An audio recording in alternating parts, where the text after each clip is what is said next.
7 o'clock in St. Louis. You're listening to The Morning After. It is presented to you by Brown and Crouppen from the Stiefel Studios on 101 ESPN and the TMA STL YouTube channel. Tim McKernan, Doug Vaughn, Martin Kilcoyne with you on the program. Little Jackie Papers, loved that rascal Puff, is on the ones and twos. And if you want to get involved on the program, you can text in the Air Comfort Service text inbox, 314-399-9646. If you want to call in, Chairman Kurt takes your phone calls at 314-974-0101, Callier and Thompson phone lines. You can open up the YouTube app and hang out with us for the next 5 hours in the Form Energy YouTube chat, TMA, 7 a.m. to 11 a.m. after the morning, after 11 a.m. to 12 p.m. That's in the TMA podcast feed. Doug, you call it the audio bake sale, the Strode program. Well, it hangs over your head like the sword of Damocles. Right, all that. And you protested yesterday by not showing up, and Jackson was really pissed.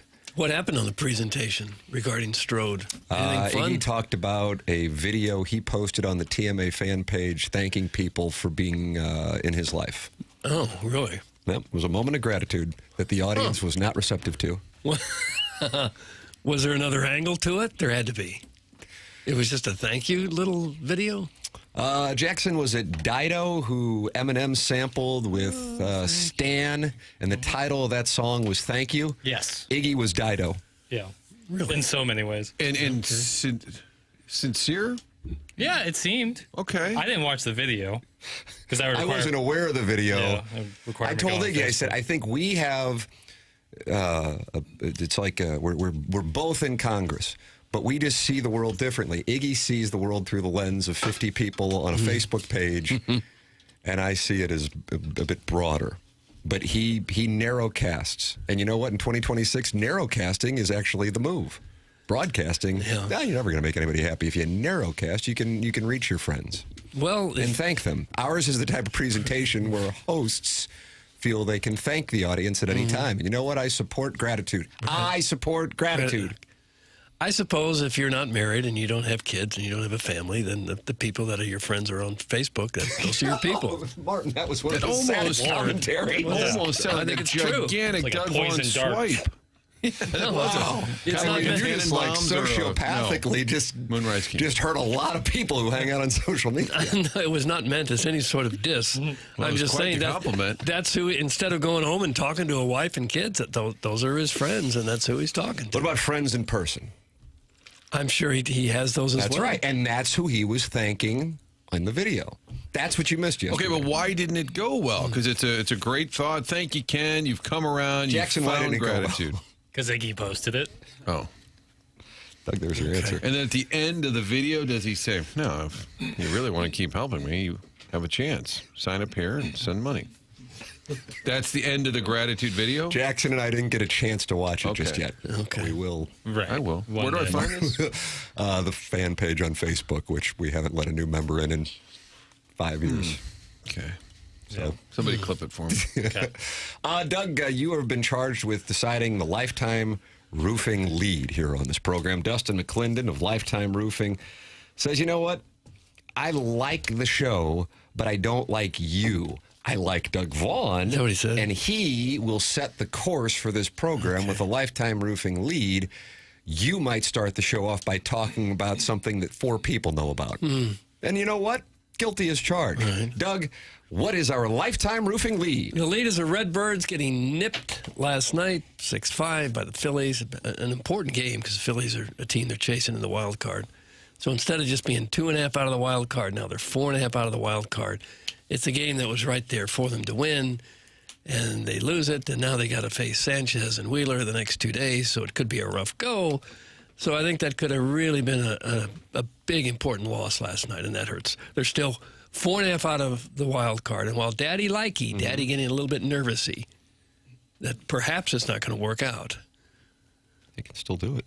They could still do it, but that was a big loss last night. The leads are bullcrap bullpen. That's from In DeBoer. We trust getting ready for a big season in Tuscaloosa.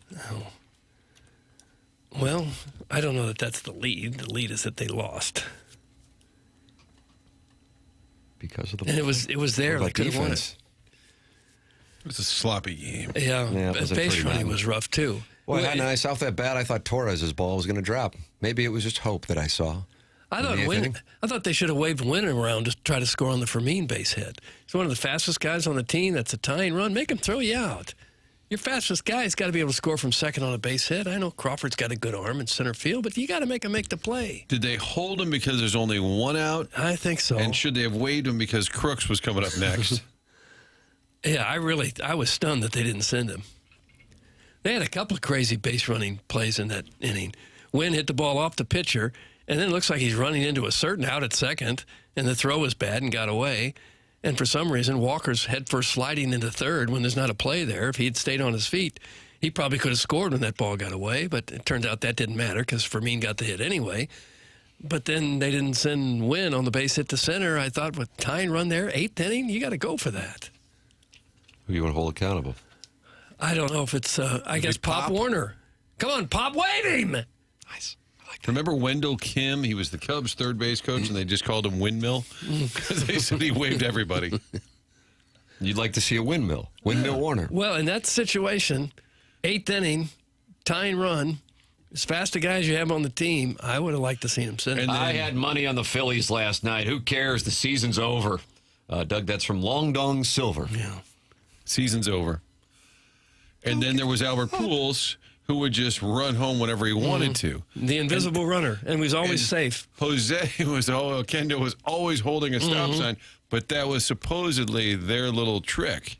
And yet I always thought it might have been a cover for the fact the player did whatever the hell he wanted. That's what it was. It's not a trick because the guy making the throw is not looking to see what Jose Akenda was doing at third base. He's looking to see where he's going to throw the ball. You're not fooling anybody with that. This team is not getting better fundamentally. Let's have a feel for the game. Oh, but you're led by a bench coach. That's from Lisa. Martin Lisa has been come on, Lisa. not a fan of would like Ali Skip. Marmol's. Ali Marmol spoke after the game. Jackie Papers has some post-game audio from last night's festivities in downtown St. Louis. Yeah, some quality at bats. Up and down the lineup that did a really nice job of not trying to do too much. Several guys just took some really pro at bats. Fermin continues to swing it well. Herrera did a really nice job there. Mason, you go down the list, man. There's just some pro at bats, and they were able to string it together there to give ourselves a shot, but came up short. It's a good group across the way. Those guys are built to win now and compete for a pretty good run. They were short in their bullpen as far as usage coming into this series. We knew that, and you have to be able to capitalize in certain situations. We did, but a hit short from being able to take the lead. Yeah. They went 5 for 11 with runners in scoring position, which is unheard of. Yeah. You lose the game.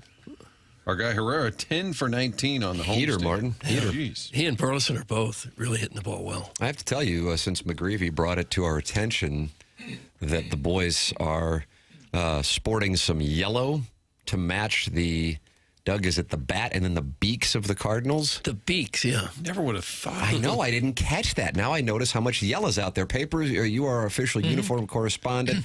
Thoughts? Yellow is their official tertiary color. Doug? The Cardinals' colors are red, navy, and yellow. Just like the city of St. Louis flag. I've never heard that before. Do some show prep, you would. I should have done show prep on tertiary colors. Correct. Look at Jackson's polosplus.com dossier. You'll So see tertiary colors in there. maybe Ozuna's sleeve was an intention. Exactly. Maybe he's colorblind. He was going Maybe for the Dorothy yellow. Light owes Marcelo Ozuna an apology from her sound-off letter years ago. I think it's about time. And the exact color is called beak matching yellow. Correct. Yep. It's a tiny little beak. Now you're starting to get it. All right. Your thoughts on Tiny Little Beaks, Was 314. that name taken? Tiny little beaks. I would like to. 399-9646. Call in on Tiny Little Beaks at 314-974-0101. Collier and Thompson phone lines. And then you can open up your Forum Energy YouTube chat. 153 friends have gathered this morning, like Scorsy, Mr. Seawalk, Gene Thomas, and Nick, is it Piaczek, Doug? We'll go with that. He says Marmol believes in participation ribbons. That's in the TMA STL Well. YouTube channel where 7,140 friends have subscribed to watch this show and talk about it and love it. I don't think he believes in participation, Ribbon. He believes in being optimistic and having his players' backs. He does believe in that. Even though it's reality, it is kind of discouraging, though, to hear the St. Louis Cardinals say, well, that team over there is built to win. Even though we know that's what they're going through right now, it doesn't sound fun. Hey, that team over there, yeah, they're good. Built to win now. They're good. We're not really that good. They're built to win. We're not. That can be hard to hear. Yeah. It strikes me, and I realize the Cardinals have also played some butt asses and some teams that are kind of in the playoff mix. But I think we would agree, and maybe I'm off on this, that the Brewers are a legitimate world championship contender. I think the Phillies are, but maybe I'm buying more into the brand than actually who they are. I don't know. But when you see Christopher Sanchez as the starter tonight and you see Zach Wheeler as the starter tomorrow, that feels a little different than, say, Kyle Freeland on a Saturday night against the Rockies, that there is a clear gap between those who are really, really in it and those who are just in it by, mathematical definition of the playoffs, including everybody until the final week of the season. So when the Cardinals played the Brewers back in the first or second week of July, it became pretty clear there is a material gap.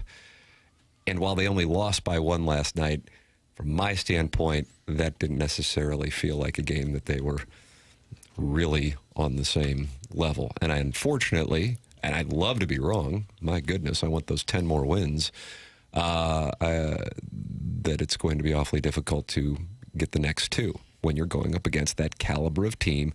And really, this is what it comes down to, and this can be against Kyle Freeland on a Saturday night. Once you get past whatever spot it is in the lineup that you consider, J.J. Weatherholt flat out said it on Sunday after his big hit, the top four in the Cardinal lineup, Doug, that's a precipitous drop-off. Even my son, my older son, posed the question last night, was it Fermin or Church? Whoever, somebody was hitting way up high. Church was hitting fifth. Church, fifth, yeah. And honestly, I don't know who should hit fifth. But that's the thing. It's like, where do you go? I guess Fermin's been hitting, but it's Weatherholt, Herrera, Burleson, Walker. You feel good about your chances there, and then after that, it's just like, all right, well, we'll wait for Weatherholt to show up again. That's kind of the deal. Yeah. And I do wonder a little bit of Walker's post-All-Star game struggles is just that. Who's behind him? Yeah, why would you give him a really good pitch to hit? And they're not. They're giving him that pitch. Maybe that's why they blowing moved him away. up to the second spot. And I like that when they did that the other day. I thought Now he's that back makes at sense. But you're moving these pieces around. It is a shell game. Nathan Church is a big league player, probably not an everyday player. Jose Fermin, big league player, probably not an everyday player. Jimmy Crooks, I need to know pretty soon here. What do we got? Getting concerned. Prieto, maybe not an everyday big league player. I'd like to see Jordan in there every night. Blaze Jordan, see what he can do. Doug, we're on the same page. And hit him fifth. Why not? For the record, this is something I caught out of the corner of my eye when we were at the game on Saturday night, because Prieto came in. I think he was pinch hitting. And I thought, boy, last time he was up, he hadn't had a hit yet on the season. And Doug, that continues to be the case for the campaign for Cesar Prieto. He is 0 for 26 on the year. And pinch hitting for people. Who did he pinch hit for? He was in the starting lineup last night, but we could still win that Flaherty trade because Zach Showalter's down in Peoria. Now, the one kid, Drew Rahm's in Milwaukee, but we got to shift. If Prieto could just get a hit or two, we'd win that Flaherty trade, Doug. Yeah. I suppose he's the guy that's the last man on the roster as opposed to somebody you'd rather have playing every night in Memphis. I think they would agree that they have better players than him, but they want them playing every night in Memphis as opposed to once or twice a week here. So if Baez hits a little bit when he comes up, he's going to get about, a month and a half. There's a bat. There is an answer there that maybe could be a number 5 hitter. Now, he may come up here and struggle mightily. I don't know. But there's a possible solution there from within. But what about Nolan Gorman? Got his eye back. Another home run on Sunday for the Memphis Redbirds. And, Doug, it's percolating that Nolan Gorman got his eye back. Would you take another shot with him? Would you go No. one last month and a half? Martin, think about it. No, I'm out. It's my Dylan Carlson, Tyler O'Neill. I'm good. You go to Baltimore next year and hit 40. I'll eat it. I'm good. Yeah. I think I'm good. All the best. No offense. Got to move on. Well, wouldn't you rather see him hit than Prieto? No. Okay, sorry. Like Francesa with Martin. Well, can I have an alt? Can I have the alt choice of Blaze Jordan, who I'm not sold on, but I'm still willing to give him some more reps here. I think. No. Do I want to see Prieto in the lineup? No. No. Yeah. Blaze Jordan, sure. I want to see Jordan, but if you're subbing in a guy once or twice a week, hell, it may as well be Gorman as Prieto, though, right? He is 7 for 26 in the month of August with 5 home runs and a 12-13 OPS down at Memphis. Nolan Gorman got his eye back, and he's ready to lead this team to a stunning run to a world championship against the Rays. Where will you stay before heading over to the Trop in early November? Nolan Gorman got his eye back. Well, I like that scenario. Well, where am I going to Where would stay? you stay? Greg Vaughn's, probably. Wouldn't you? Yeah, probably. Yeah. Does he have room for a cute little boy? He's got room for me. He doesn't have room for everyone here. Condo paid for, no car payment. And that's a lyric? Yeah. Notorious B.I.G. As the Tupac trial not has Hov. begun. No, not Hov. No. So Nolan Gorman, career big league at bats, 1,600. Okay. Strikeouts, 612. All right, not quite a third. So you're on board. It's No. more than a third, I'm good. isn't it? It's more than a third. It is more than a third. Kirkwood math wins. Big day for the Pioneers. The Cats take a 1,800 loss. would have been a third. You're right. Yeah. It's more than a third. But I honestly think I guess you can bring him up here, reward him a little bit, but you know what you got. I don't think he has any trade value at all. It's a tight read. I think, yeah, you may as well let him pinch hit a little bit just to see. And what future does Prieto have here? Anything? He wears yellow now to match the beak. Oh, yeah, but it's a tiny little beak. Baez and Gorman are still striking out at a 33% clip. That'd be 4th worst in Major League Baseball. That's from Evil Calvin in the Air Comfort Center. That's the problem. For sure. You know what? That's what I like about Fermin. He takes a short little compact swing and usually makes contact. He does feel like an 80s Cardinal, doesn't he? Mm-hmm. Yeah. He just looks like he's got the right approach to me, where I'm not going to try to hit a home run. And sometimes when he gets into it, he can. He hit one in Big Mac Land earlier this year. But for the most part, he takes a short, compact swing and hits the ball pretty well. Jugs in D.C., who we believe is at the Lake of the Ozarks this week. I like how we monitor the listeners' locations. Well, he's been updating us on his trips in and out of St. Louis, and now he's made the jaunt down to the lake. Says Crooks needs patience. Prieto needs to be fired into the sun. That's from Jugs in D.C. I wouldn't fire a gentleman into the sun just because he had an 0 for 3 evening. I thought that was reserved for pitchers. I felt like we always fired a pitcher into the sun. What if you went down there, Doug, and do some journalism with the guy? Hey, real quick, you fire me into the sun today? Jordan Walden balloon party is on its way. I see, Chairman, I just glanced into the Form Energy YouTube chat, and I see it's getting away from him in there. Doesn't it look like that? This is going to be my first little peek in there today. Oh, is that right, Doug? It looks like it's Yep. gotten away from him. Yep. Speaking of Jordan Walden, didn't the cat used to wear his underwear? Cut that off, Martin. Snag that audio. I seem to I was remember wearing that. Jordan Walden's underwear on the way home. See there? Yep. That's pre-AI. Well, At I least remember he that. admitted it. Well, I was wearing, what is the context? It's probably because Strauss called him out for being a homer. that is correct. I believe Jordan Walden Balloon Party is actually the drop from the late, great Joe Strauss that led to the title of Jackson and I's program.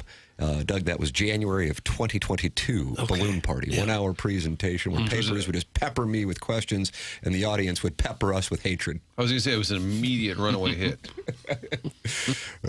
Runaway hit. Balloon Party. Papers. Bring it back, I say. Let's do 6 hours. Love it. So when will we do it? What? When will we do it? Like at 1? We do it on HD2 from 12 to 1. Oh, Lord. Talk Blues hockey, please. That's from 340i Steven in the Form Energy YouTube chat. Well, we tried yesterday, and even Curbs admitted there's nothing to talk about. We tried. We hit a real lull right out of the gate. But then we were kind of happy with ourselves that we got 5 minutes We out of it. workshopped NHL expansion into the discussion. Doug, Houston and Atlanta? Atlanta Flames, Atlanta Thrashers. Did the Calgary Flames have to give back the name? How many times has Atlanta had a team and lost it? Well, be Twice careful already. because when the Trailblazers come here, they might ask that question Well, downtown. yeah. I just can't see Houston as an NHL market. It's just such a big market that's why they want to be there. I guess. You would think Milwaukee would support a team, wouldn't you? As big a hockey area as that Wisconsin is. They love them Wisconsin Badgers. Yeah. That's the city that surprises me that didn't have a team, Milwaukee.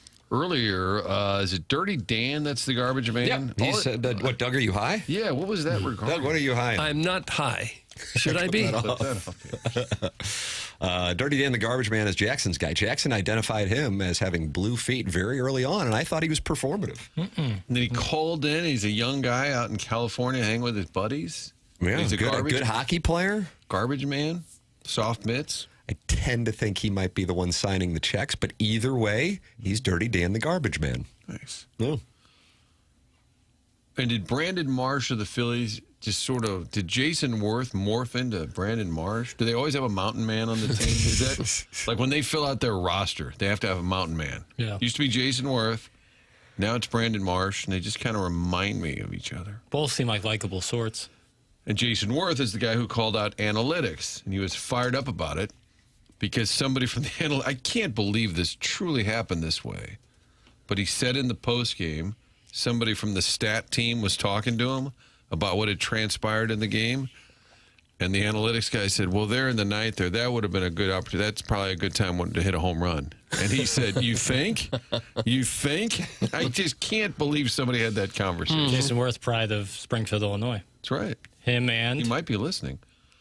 NBA player from the 2000s and 2010s, maybe one of the finals MVP.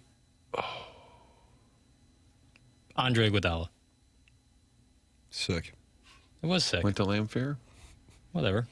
Doug, in the NL wildcard race on ESPN, with those two guys who host and flirt with each other, they just showed the standings, and they did not include the Cardinals in the standings. They cut it off after the Marlins. Malpractice. Unbelievable. Malpractice. Unbelievable. Yeah. We're going to show that graphic in the 2026 Cardinal World Series video that'll be voiced by whom? Will John Hamm be back at it? Billy Bob Thornton? Maybe Jackson? Nikki Glazer. Nikki Glazer? I think our guy Sterling K. Brown. Ooh, that's a good call. He's kind of emerged. Yeah, that's You a like good that, call. Jackson, because he's at Like that. MyCDS? Yeah, he's got a great voice. And too. you're like, Nikki went to Kirkwood. Billy Bob is forever cemented in the 2006 World Series tape. John Hamm, 2011. Was he?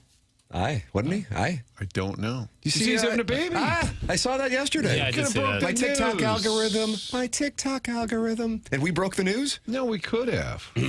Any chance you're having a kid? That's what we should have just thrown out. Yeah. Oh, So real instead of quick, every pucks guest. on net. Every guest we should ask them. That was his first one. Before we go, what do you think of the Blues this year? And are you having a kid? That's on us. Big miss. I'm having a grandchild this morning. Whoa. Another half hour or so. Look at you. Not as big a news as John Hamm. I think he's, Bigger. 55, and this is going to be his first child. Yeah. That is correct. He has 55 bills. Well, congratulations, Doug. Oh, well, I haven't had anything to do You with just it, really, couldn't but let thank John you. Hamm have the moment. No, I'm Yeah, sorry. that I'm was- sorry I that brought it was up. I'm interesting. just kind of excited. I'm I bet sorry you I brought should it up. be. Do you know what the... No, they haven't told us How yet. about that? Do they know? They say they don't. No. Going to find out when it gets here. It's interesting you say they don't. That's what you said. So you don't believe them. You think John Vaughn's alive? They may. I don't know if a doctor slipped at some point. They're just trying to keep the surprise for everybody else. I don't know for sure. They say they don't know. Is that right? Yeah. What do they want? It's either. They don't care. They've got a boy, so I guess maybe they want a girl now. I was very transparent with what I wanted. There was a video of us finding out, and boy, it would have been a tough putt if it had gone the other way. I don't know how I'd have done that. I don't know if the Daniel Day-Lewis training to have gone into celebration mode. Is that Gordon Hayward who dealt with that, Jackson? Yeah, he dealt with that in a big way. His fourth girl. And the look on his What, he walked away out of the video? No, just the look on his face is just like, oh. You can't do that. You got to. What do you think he was act more a little upset better. about, that ball bouncing off the backboard in 2010 or that gender reveal? Those two tied with when he literally snapped his entire leg in half on opening night in 2017. Doug, Mount Rushmore of Gordon Hayward disappointments. What's the fourth one? Oh, geez, I don't know. I think he eventually had a boy, like a year or two later. Oh, is that right? He just kept going? Yeah, I think, yeah. Well, fuck's on that. Well, on an NBA salary, you can keep going forever, I guess. For sure. You made a nice chunk of change. Mm-hmm. John Vaughn planted his seed. Nice. That's from the convex piece of Tim's skull. Didn't need that. But it's great that the audience Did is. not need This that. is one thing that the audience is celebrating. Everything else, people are getting shot into the sun. John Vaughn celebrate. It's a John Vaughn celebration. So what are you standing by? I mean, are you getting the phone call? What we got going on? No, it's a scheduled thing, so it's supposed to happen around 8.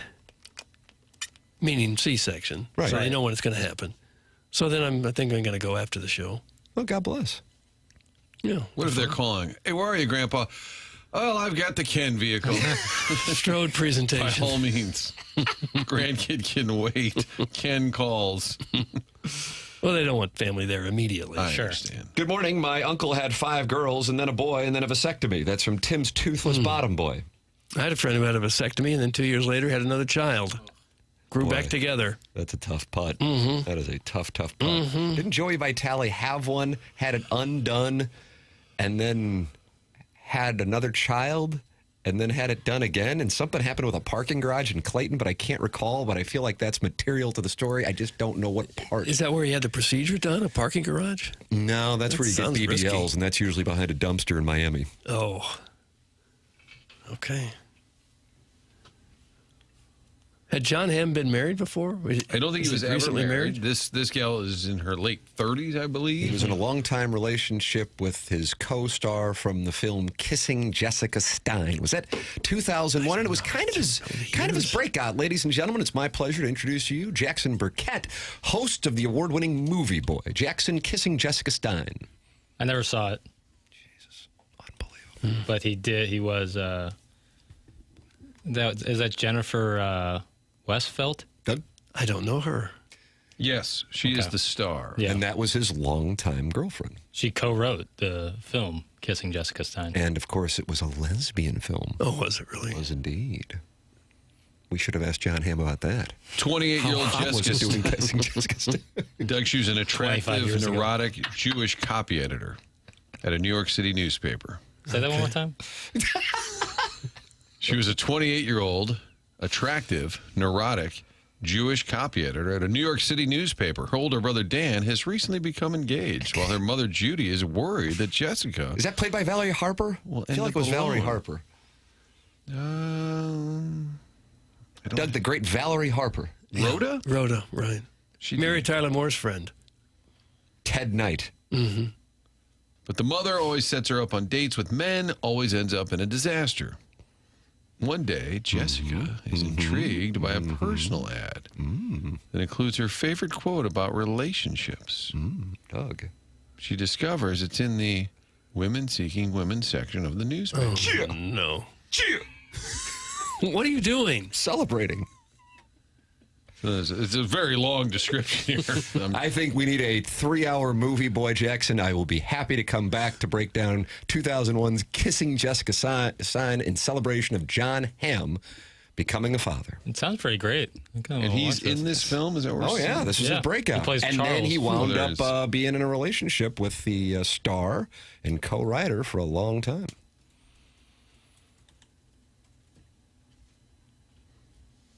Well, all the best. Okay, yeah. Doug, since you're going to the hospital, can you ask for some free surgery vouchers for Gobble Bowl? That's from Little Judy Suckins. They have free surgery vouchers? I'm sure they do if you ask nicely. Maybe it's a BOGO thing. Yeah, there's some rubber gloves. Like, what could they give you that you would actually want? Yeah. Tongue depressor. Gauze pack. Well, you can get involved as well by texting in at 314-399-9646, just like little Judy Suckins did. You can talk it over with other TMA listeners. 213 friends are now in there. And Iggy says there's a surprise guest. Wow. Do we have a surprise guest today? Not that I know of. A new Krunerate coming in tomorrow, right? Can't wait.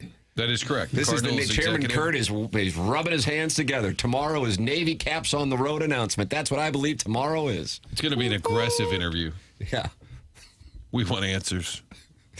So I'm looking forward to that. He'll be in the Stiefel Studios tomorrow. We are in the Healthcare Evolution 7 o'clock hour here on the morning after on 101 ESPN in the TMA STL YouTube channel, where you can talk it over in the Form Energy YouTube chat. Form Energy and Michelob Ultra, longtime TMA sponsors. Michelob Ultra, 95 calories, 2.6 grams of carbohydrates. It's only worth it if you enjoy it. The summer is a perfect time to get out with friends and family and enjoy it, and that's where you can enjoy your Michelob Ultra. 95 calories, 2.6 grams of carbohydrates. Michelob Ultra, longtime TMA sponsor. The program's called The Morning After. It's presented to you by Brown and Crouppen on 101 ESPN from the Stiefel Studios.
Oh, Doug, listen, it's the Mac Daddy and the Daddy Mac.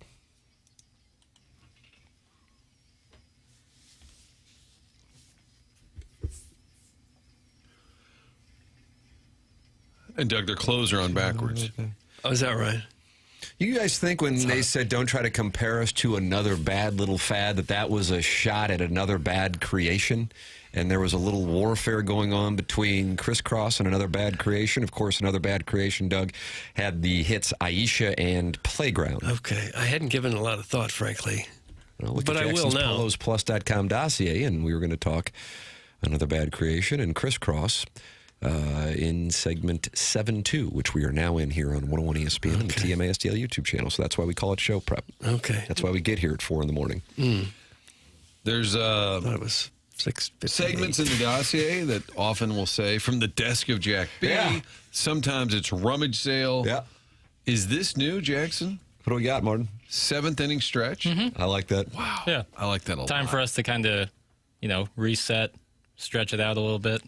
And it says, plan for 20-team CFP draws confusion and dismissal from commissioners. Yeah. It's like take me out to the ball game in print form. Separate from papers, bags of tricks. That's later in the show. Papers, bags of tricks. Yeah. There's a lot of stuff. Primetime Chaim. Primetime Chaim. He was Guest on of- BK and Ferrario yesterday. I went back and watched it on YouTube. I like what they do on their program. They get the guys to connect via. They're on YouTube as well. So like Chaim, it isn't just a phone call thing. Right. Tip of the cap to those boys, huh? Oh, yeah. Tip of the cap to It's those a boys. smart huh? way to do it in 2026. Yes, Agreed. absolutely. Boy, that Tommy Mattern, we came over here, Doug, was it 4 years ago, 5 years ago? Hell, I don't know. 2022. He said the key to the growth of the show, because at that time we're on HD2, which booming, but YouTube. And man, I'm telling you, at this point, if you don't have your show on YouTube, Yeah, what are you doing? what are you doing? That's What are you exactly doing? right, Papers. But they had Chaim on yesterday. Great conversation. Papers, what do we have? This is Primetime Chaim. That's what it's called in the polosplus.com We'll dossier. get to the 7th inning stretch a little later in the game. This is Chaim Bloom on if the CBA, the MLB CBA negotiations had any effect on the trade deadline moves in 2026. I can only speak for the discussions that we had, but really the urgency of the moment and the trade deadline usually seems to take over. Obviously, everybody's focused, especially teams that are pushing chips in for the here and now, tend to focus on that. And this wouldn't be the first, to the extent that that ends up being the case, this wouldn't be the first time in my career that a trade deadline discussion that didn't come to fruition has led to something in the offseason. That has happened before, not under these circumstances. Sometimes it just happens because these deadlines lead to a lot of conversation and ideas get floated, ideas get thrown around. I mean, I can think of, this is going back a couple decades, but I can think of a point where something that popped up probably 15 minutes before the buzzer on trade deadline day didn't happen, but ended up being the germ of an idea that led to something major in the offseason that ended up having a huge impact on the organization I was with. So that can happen. I don't necessarily think that's specific to the moment we're in. Now, I can see that happening where a seed is planted, but as far as whether they made decisions because of a potential lockout, not sure. Probably tough for him to comment on. Said lockout. Right. It's like, you can't control if there is a lockout. It'd be pretty dangerous to do that. And then what if there isn't a lockout? Oh, we're not prepared for Oops. the season? Yeah. We made a bunch of moves. Oops. Yeah, you We can't didn't do think that. there'd be a season. I think you always have to assume there's going to be a season. Even if the likelihood is that there's not going to be one, you still got to be prepared to play it. It's like having a test on a day where it's supposed to snow a ton. Yeah. And you wake up in the morning I think they did that. and sunny out. They did that to Big Wall when the lockout ended quickly. Oh, Jesus, now? Not sure he was ready. Took a little bit to get into game shape. Papers, what else we have from Chaim Bloom appearing yesterday, all around 1:30 on BK and Ferrario. He also talks about if the emergence of J.J. Weatherholt and Jordan Walker has accelerated the winning window for the Cardinals. Well, it definitely is a good thing as far as looking at, what type of roster we need to really look ourselves in the mirror and say that we can legitimately on day one, that we and everybody feels that we are, true contenders. But, again, that said, we like those players coming in. as you know, we hadn't seen it yet from Jordan on the field, at least not in a while, but we had a lot of belief in him, and certainly had a lot of belief in JJ. He's done nothing but create that belief since we were scouting him as an amateur, and with everything he's done, literally every day he's been in this organization. So, you know, we expected really good things from those guys, but it's certainly nice to see it actually come to pass on the field. And yeah, when you look at, you look around the diamond and you say, these guys are going to be able to push us towards where we want to go. That's a good feeling. All right. Well, clearly those are the two foundation blocks you're going to build on. But they're in pretty much desperate need for some offense from the outfield, left and center. And I think they got to settle on a catcher. They got to find a catcher who's good defensively and can just occasionally throw out a base runner. The Rockies were clearly making a decision that they were going to put Ivan Herrera to the test, and they were able to pass. Yeah. Just running left and right on him. Yeah. I was in there on Saturday. Yeah, I want to say I saw this stat yesterday, and I could be wrong, but it's all the more impressive because Mike McGreevy always throws to Herrera. Herrera always catches McGreevy, and I think only 5 stolen bases on McGreevy this season, which is impressive if you have considering what you have back there. Right. Maybe it's really on the pitcher with Herrera catching, Yeah, you got to hold him on there. And it's almost as if Herrera's realized this season, which I think they wanted to give him a shot at it. He had surgery last offseason, and I think he felt, okay, my arm's going to be better. It's almost as if now everyone kind of sees that it's just not happening. So now he's hitting a ton. It's like, if you're going to stay, you're going to probably be a DH. You better hit a ton. Right. Which has a ton of value on a team that's desperate for offense. Yeah. Well, when he gets hot, he is a tough out. He hits the ball hard. But again, that's only 4 spots in the lineup that you're comfortable Doug, you're with. telling me you need center, left, third, and catcher. So if we could just nail down those 4, we'd be fine. Okay, Prieto. If you just had a lot of offense out of left field and center field, that would solve a lot of issues. Bias finna rake on Friday. Yeah, I hope he does. I hope he's one of the answers to that. And maybe Church will get better. This is his first full-time season. So there's a possibility he gets better, and he's a good center fielder. You could So probably live I'd with, give him more of a chance. You could live with him starting at center and being a decent hitter if your left fielder's got some power. Yeah. But I do think they need to nail down who the catcher's going to be. Well, they got options. Yeah, they do. I did notice that, and I know the stats will tell you otherwise, that the home run derby is not a curse. Of course, Jordan Walker wins the derby. He's got 1 home run since the break. Maybe it's unrelated. That Schwarber, who was in that derby as well, he only had 1 home run. How about that? Post All-Star break till Sunday. He hit 2 on Sunday. But the 2 of them, well, actually going into Saturday night, Schwarber and Walker combined for 1 home run. That? And then Walker hit 1 Saturday and Schwarber 2 on Sunday. And Phillies fans were going bat crap that ball to right last night didn't go out. They could not believe it. That would have been a home run in 18 of 30 Major League ballparks. I don't know if the wind was blowing in. I mean, I thought off the bat that thing was gone. And it would have been in more than half of the ballparks. But Doug, Busch Stadium is where home runs go to die. I wonder if they would ever consider moving the fences in just a bit.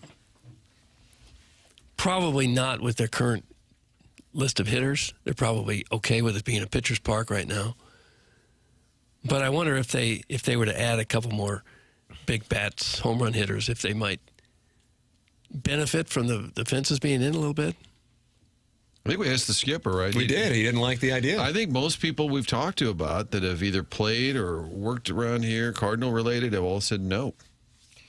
Guys, when does the show start when a man as old as Orville Redenbacher talks for 50 minutes straight about a thank you video he composed, thanking people that nobody knows for being his guardian and dropping off his pouch full of all the times he needs to live, but somehow forgot because he is so gosh damn old? Doug, that's from Nathan from the east side of Alton. The answer is 11. They're bringing by pouches? Is that what he said? I guess he left his pouch in somebody's car. What sort of pouch? Jackson, were you? It was what kind of pouch? You know, like a pouch you get at a bank. You know, it's like a money pouch. Yeah, like a money pouch that he keeps all his worldly possessions in. It all fits in there? Out on the town. It's like George Clooney and Up in the Air. Right. So picture in the back of a hobo stick. One might think, you know, maybe keep your phone or your keys in your pocket. Iggy kept it all in the pouch. Oh. And the person who dropped him off, he forgot his pouch in the car. Oh, no. And the person turned rear and left. And that's what led to the thank you video. So Iggy had to knock on his neighbor's door, who had to call Marco Bertorelli, who had to call Chris Ponda. Oh, who for had to crying call out loud. the person who dropped him off. Was this an Uber driver or something? No. It's a silver alert. It was something. It was something. So he has a life-giving pouch, and he lost it. Yeah. A life-giving pouch. Yeah, and he lost it. Okay. And that's what led to the video. The video was 6 minutes, Doug. So if you have time, The video was sick because I was about to say that. Well, Iggy was the one who said just play the video. I thought it was a listener saying 6 just minutes? play the video, and I was about to say, Jax, can we play the video? I didn't realize it was 6 minutes. Is it really 6 minutes? I wouldn't play 6:07. I rounded down. I wouldn't play 6 minutes of Chaim Bloom. Could you, Chairman, if you had a moment, could you find us maybe the key moment of the clip? Is there a? I mean, I don't know how you cut a piece of art. That's Yeah, right. That's exactly right. That was Jackson's whole contention with the Irishman. Yeah, that's exactly right. I needed all And Ted extended cut, Turner please. took Gone with the Wind and colorized it. We're like, oh, come on. you Yeah, can't do that. right. You can't do that. So- All right, never mind. Just find it yourself. 6 minutes. Wow. That's from Gene Thomas in the Form Energy YouTube chat. You don't put a cap on gratitude. Amen. But Doug, the gratitude was met with anger on after the morning. How after dare he be? And Doug, Dare he be you like happy. this? The person who dropped him off had arrived home by the time he got the call saying that Iggy's pouch that all of his stuff is in his car and he needed it back. And if you can picture this, Doug, it was about 95 degrees that afternoon. Yeah. Iggy was in pant, and he was chasing this car down the hill. And there's video of that? No, there's no should be. video. Oh. God, I hope. There's Can we someone probably got a subpoena? camera. Can we subpoena the Yeah. ring cameras of all the local businesses? It's so many businesses. Right So he there. couldn't There's even someone call else. the guy to say, bring my pouch back, please. Don't put your phone in a pouch Or your keys. or your keys. I have to check my keys, wallet, and phone about every 15 seconds to make sure I got everything. Before I leave somewhere, I always go right pocket, left pocket, phone, wallet, keys. Phone, wallet, keys. Yeah, phone, wallet, keys. That you're always going to be safe. PWK. And then leave it in the same place in your home every single time, and you'll never lose it. Chuck would always do like spectacle, testicles, whatever. He would do like a full check when we would leave the office. Yeah. I'd say phone, wallet, keys. Yeah. Spectacle, It's tough when you're in the suit because you have so many pockets, and I love a breast pocket, so I love putting stuff in there, which makes it tough. I do. I like the inner breast I'm pocket. glad you do. It just seems like an odd thing to be I love it. romanticizing. All that seems better than a pouch. I would concur. Doug, it looks like John Vaughn is in the Form Energy YouTube chat, which is a little surprising because he's about to have a child in 12 minutes. But Maybe he's in the waiting room. he wants you to know, hey, Dad, we truthfully don't know the gender of the baby yet because Tim has not decided. That's from John Vaughn. Gosh, I never thought it would come from. Oh, no. Well, that was now the grandfather strike of the Horrible clock. eliminating. Yeah, exactly right. Horrible. That was good clubhouse. It's always speed. your own guys. It is always your own guys. Or your own son. Sure. You're welcome to call in as well. I guess we can put a Twitter poll up if we should play all 6 minutes and 7 seconds of Iggy. Talk about 7-thing stretch. 314-974-0101. Callier and Thompson phone lines. And you got that Form Energy YouTube chat where 263 friends are now in there. Subscribe to the TMASL YouTube channel, and you can hang out there and talk it over. Or just go back and use it as your podcast platform. That's brought to you by Schaefer Door Company. And that is where people can hang out during the program or go back and rewatch the program at a later time in the day. The TMA STL YouTube channel, plus text into the Air Comfort Service text inbox 314-399-9646. That is how you can text into the show. And then we've got our email of the day. And that email of the day is brought to you by Design Air Heating and Cooling, the longest running sponsor on TMA. Going back, more than a decade now, and Doug's a client, Martin's a client, I'm a client. We welcome you to become a client as well, especially this week, Doug. I'm going to read some highs to you. 96 today, 95 tomorrow, 95 Thursday, 96 Friday, 98 on Saturday, but that'll be kind of fun. 98 degrees. it'll Nick feel Lachey. cool. Yeah, very nice. Friend of the show? No, friend of The Cardinals, Edmonds. yeah. 95 on Sunday, sweet mother of mercy. Maybe a brief respite on Monday and Tuesday with highs in the upper 80s, then back to the 90s on Wednesday. No rain in the forecast. Oh, my goodness. You run into an issue with your air conditioning, Don't panic. Certainly it'll be frustrating, but the good news is you go to designairservice.com and you can count on Seth Goldcamp and his team to come out there and take care of it. Matter of fact, I got this email, let's see, yesterday afternoon from a TMA listener. Doug, it comes from Vince. Okay. Design Air is amazing. We arrived home from the hospital with our brand new baby girl at 1:20, 3 days old. We walked inside the house and we see 80 degrees and rising on the thermostat. We've been home less than 60 seconds and there was no hesitation. I called Design Air and within minutes, we had someone answer our call, congratulate us on the new baby, and a tech scheduled to come out on the same day. By 2:44 p.m., the tech Scott was on his way. By 3:25 p.m., he was here, and by 3:30, we had the problem located to the capacitor. By 3:45, we had cool air. Thank you to the handsome Scott and the people of Design Air for saving our day and possibly the world. Stay cute, Doug, Tim, and Jackie Papers. Martin, you got left out by Vince. The Scott he's talking about. Are you sideways with Scott historically? That's War Vince? Scoots. That's a new Yeah, twist. that's the one. That's the one that you like, War Scoots. Well, if he has a beard. Yeah, Bearded War Scoots. Like a Civil War reenactment. that's correct. Well, either way, Vince was attracted to him, even though he had his 3-day-old baby there. Okay. Congratulations to Vince and his family on the child, and congratulations for having the wisdom to go to designairservice.com. Email in the morning after at InsideSTL.com for that Design Air heating and cooling email today, coming up on your Polos Plus dossier at approximately 9:45. This is the morning after 101 ESPN and the TMA STL YouTube channel.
This is Jackson with a Sports Center update. That's brought to you by Universal Windows Direct. Cardinals lose last night in the opener to the Phillies. Back again tonight, 6:45 p.m. first pitch with Andre Palante on the mound for the Redbirds. That was another Sports Center update brought to you by Universal Windows Direct. You'll be saying, I love my windows.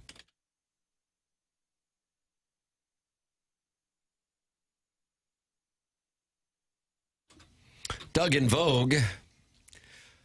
Whew.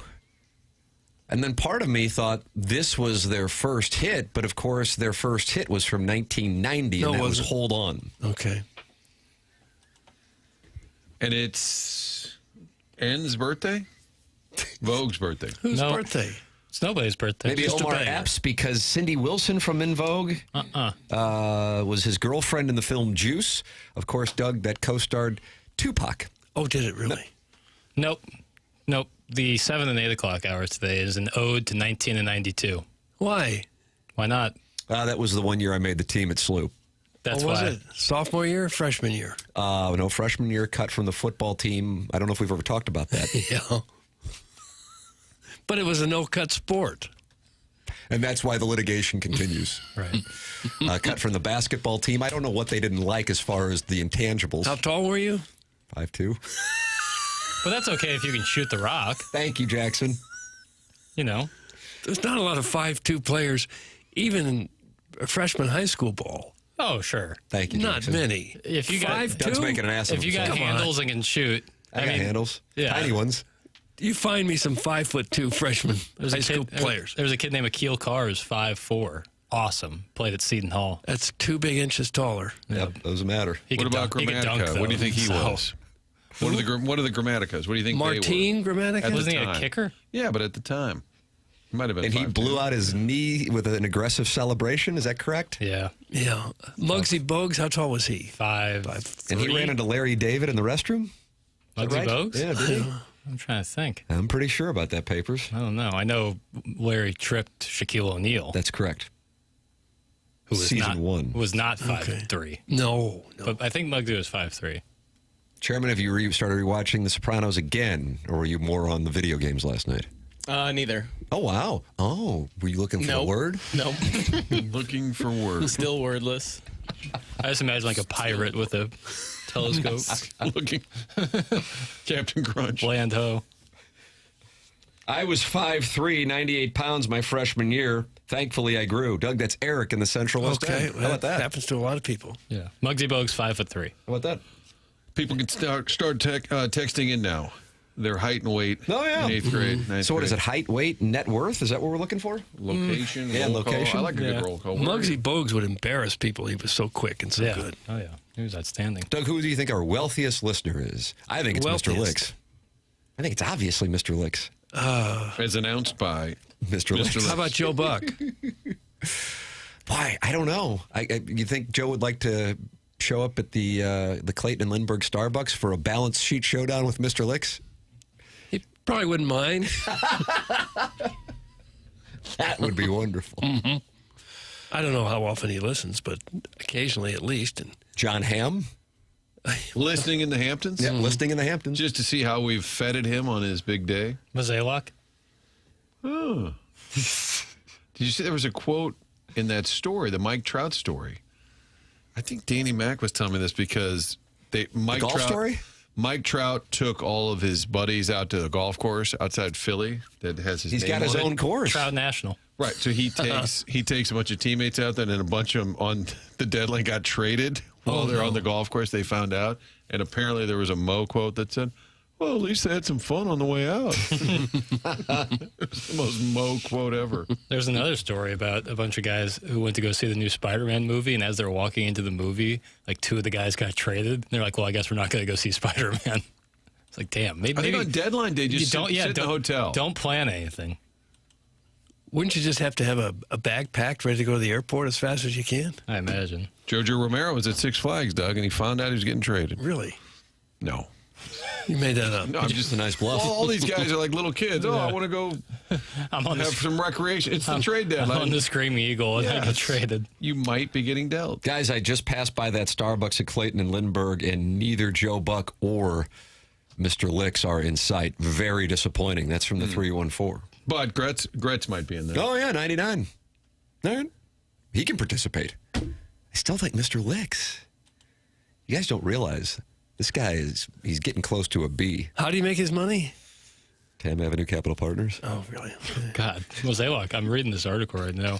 Mosaic says, I'm bummed I wasn't invited. I was a little tied up that morning. And then when he told Suter, one of the guys who he traded, that he's going to be hearing from the Braves soon, then said, hit him straight. Sounds like a guy who's the interim GM. Not too concerned about their feelings. No. Hit them straight. That's outstanding. You've been traded, but have fun. I have to tell you, it's believable. Yeah, The quotes. Danny Mac said, you got to read these quotes.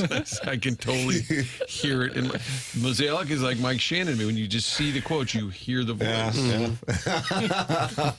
There is no way that Ole Miss grad is your wealthiest listener. That's from Beer Cats. He is skeptical that Mr. Licks is the wealthiest listener because he went to Ole Miss. Oh, he's going to dispute that. Brian Henshin has entered into the conversation and says, I work in sports journalism, so I like to think I'm rich. Rich in life, that is. Financially wealthy? No. But life and experience and exposure, I'm middle class, probably. That's from Brian Henshin. Okay. What about Paul from the wealthy part of West County? Boy, he's given us some great stock tips over the years, so you know he's flush. Yeah, I have to think he'd be. This is a well-heeled audience, Doug. Yeah. You think one of the DeWitts might listen every now and then? Martin? Maybe by Oh, accident. they're worth $1 billion. Who do you think our poorest listener is? Oh, it could be any number of guys. A lot of people tied for first. Well, do they have pouches? Speaking of which, Chairman Kurt, what do we have here? Okay. During the break, I went and cut the best minute I could from what I'm calling the clip of gratitude. Doug, this is the clip of gratitude, which Iggy started yesterday's After the Morning After with. All right. And apparently I didn't realize it was 6 minutes and 7 seconds.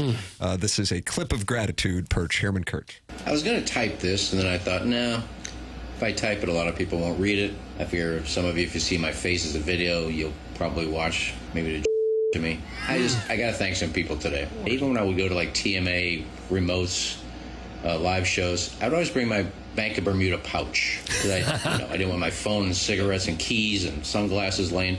I always put it in my bank pouch. Put those in there, my sunglasses in there, my phone in there, extra pack of cigarettes in there, my keys in there. Okay. So we get done and Florida Flower played. We went out together. On the way home, Flower had never been to Adriana's, so he said, let's get a sandwich. It had already been a long day on the course, 4.5 hours, 95 degrees, hot as So we get into Adriana's, there's like 30 people in there, we order, go sit outside, smoking a cigarette. You know, I live like 3 blocks from Adriana's. Pull up in front of my house, thank Flower for driving, great afternoon, a little fist bump, grab my sandwich, walk toward the door. As I get there, I realize I don't have my pouch. I yell for Flower. He doesn't hear me. He goes around the corner. I yell. To the corner and was running down Marconi, yelling, Flower, Flower, waving my hands. Didn't hear me. Made the turn, gone. And that's the gratitude, but that's it from the gratitude clip. Right. Seems to be a little bit of a bitch. Well, I mean, it's gratitude with a twist. So, Doug, that was great. That was like a Burwell comment. A lot of detail there. Sure was. A lot of detail. Where's your pouch, Doug? I haven't got one. Maybe we should have a TMA brand of pouches. Bad idea. Pouches. Put that Banny Rooster on there. TMA fanny pack? Yeah. Seems man purse adjacent. Mr. Seawalk says, Iggy, you better put KG in check on ATMA today. He's coming at the king. That's from Mr. Seawalk. Martin, Iggy is the king. Of? Wishful thinking.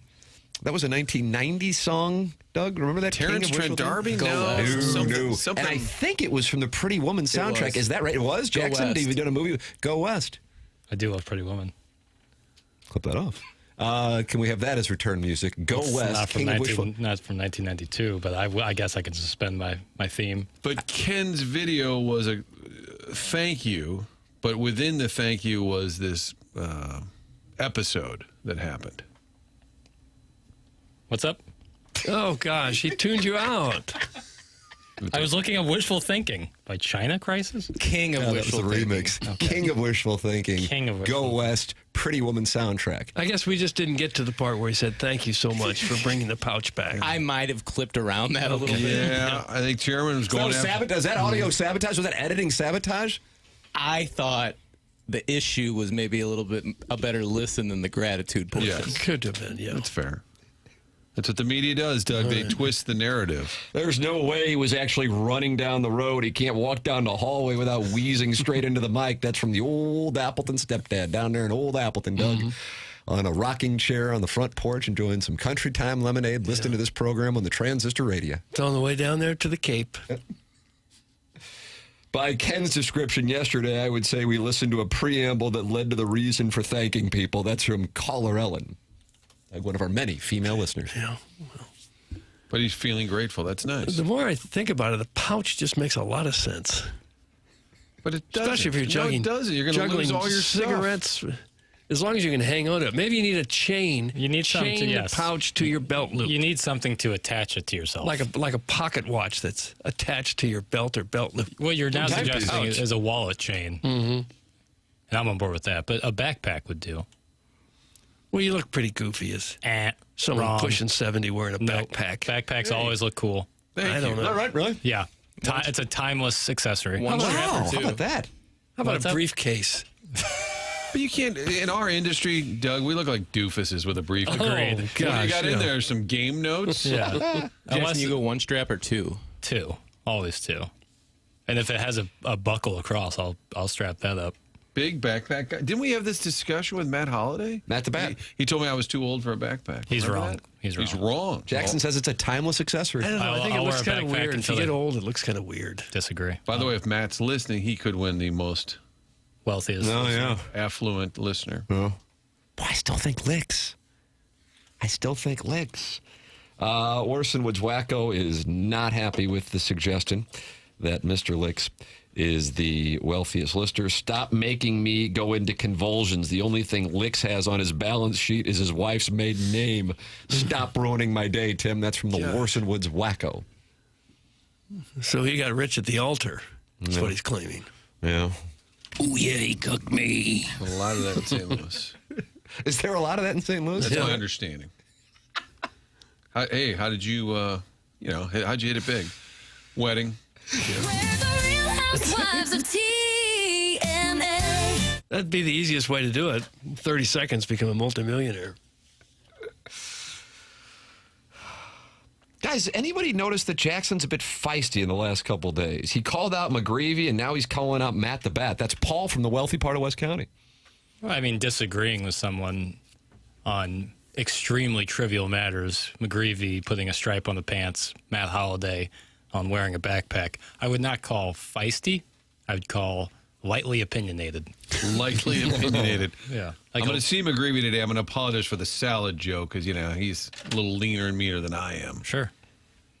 We have somebody that might be able to shed a little light on this. On what? Whatever. Wow. That was like Steve Sarkisian with the reporter in Austin, Texas. Doug, this is a person who can shed a little light on this. On whatever. Okay. On the Callion Thompson phone lines. Good And morning. just like that, they're gone. Oh, no. Well, who was it, Chairman? Iggy.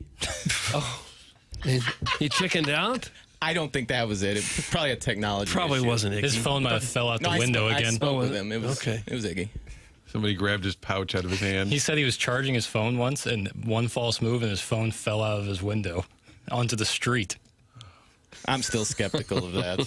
Feisty Jackson is the only Jackson I'd bet back with after everything he's done to me. Feisty Jackson turns me on.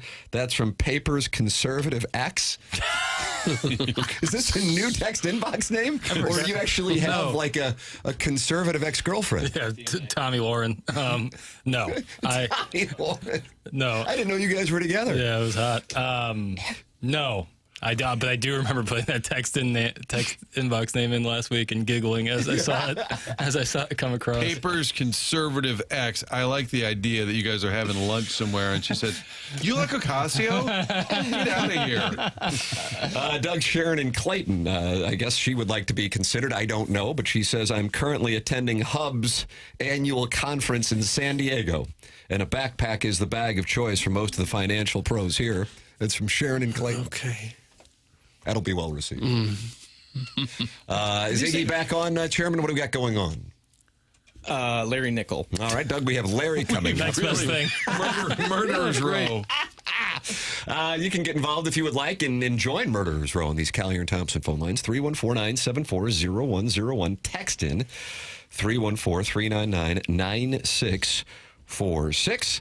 And, of course, open up the Forum Energy YouTube chat. And you can do so on the TMA STL YouTube channel. And get ready for a big Drops of the Week that'll be coming your way at approximately 8:45 on Friday. And that is brought to you by VIP Auto Accessories. That's Tommy Cebulka and Brian Grigg, VIP Auto Accessories.com. They have been in business in St. Louis since 1979. And man, I am telling you, Tommy and Brian are passionate about this business. They really, really are. There's a great deal of care that they put into VIP Auto Accessories because they know you need your vehicles on the road, or else they're not any good to you if it's a personal vehicle and making you any money if it's for the commercial side. VIP Auto Accessories makes single-source automotive solutions for your business a reality, and this includes the upfits, the graphics, and ongoing maintenance. They're online at VIPAutoaccessories.com. Everything is done in-house at VIP Auto Accessories. They do not sub out. VIP's graphics will help your business get recognized and turn your business into a brand. They have great installers who care and take pride in their work. And 4 departments under one roof. In addition to the commercial upfits, you have graphic solutions, hail repair and touch-up, and aftermarket. For all your commercial vehicle upfit needs, ask for Tommy Cebulka. And for all your aftermarket vehicle accessories needs, ask for Brian Grigg and tell him that TMA sent you. It's VIP Auto Accessories.com. Load up the Collier and Thompson phone lines. Larry Nickel is ready to go. You are welcome to join in as well, and you can talk it over by texting in, calling in, talking it over in the Forum Energy YouTube chat, or participating in the Design, Air, Heating, and Cooling email of the day by emailing the morning after at InsideSTL.com. This is the Morning After, presented by Brown and Crouppen on 101 ESPN and the TMA STL YouTube channel from the Stiefel Studios.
Doug, here it is. This is Go West, King of Wishful Thinking.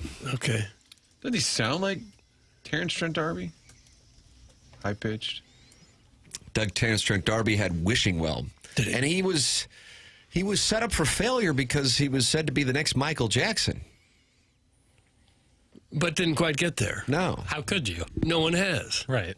Corey Feldman. I don't think Corey Feldman is the next Michael Jackson. Still to this day, he dances like Michael Jackson. The man's approaching 60, and I think it's a delight. Rank your favorite of the two Corys. What's the other one? Haim? Yeah. Did he pass away? Yeah.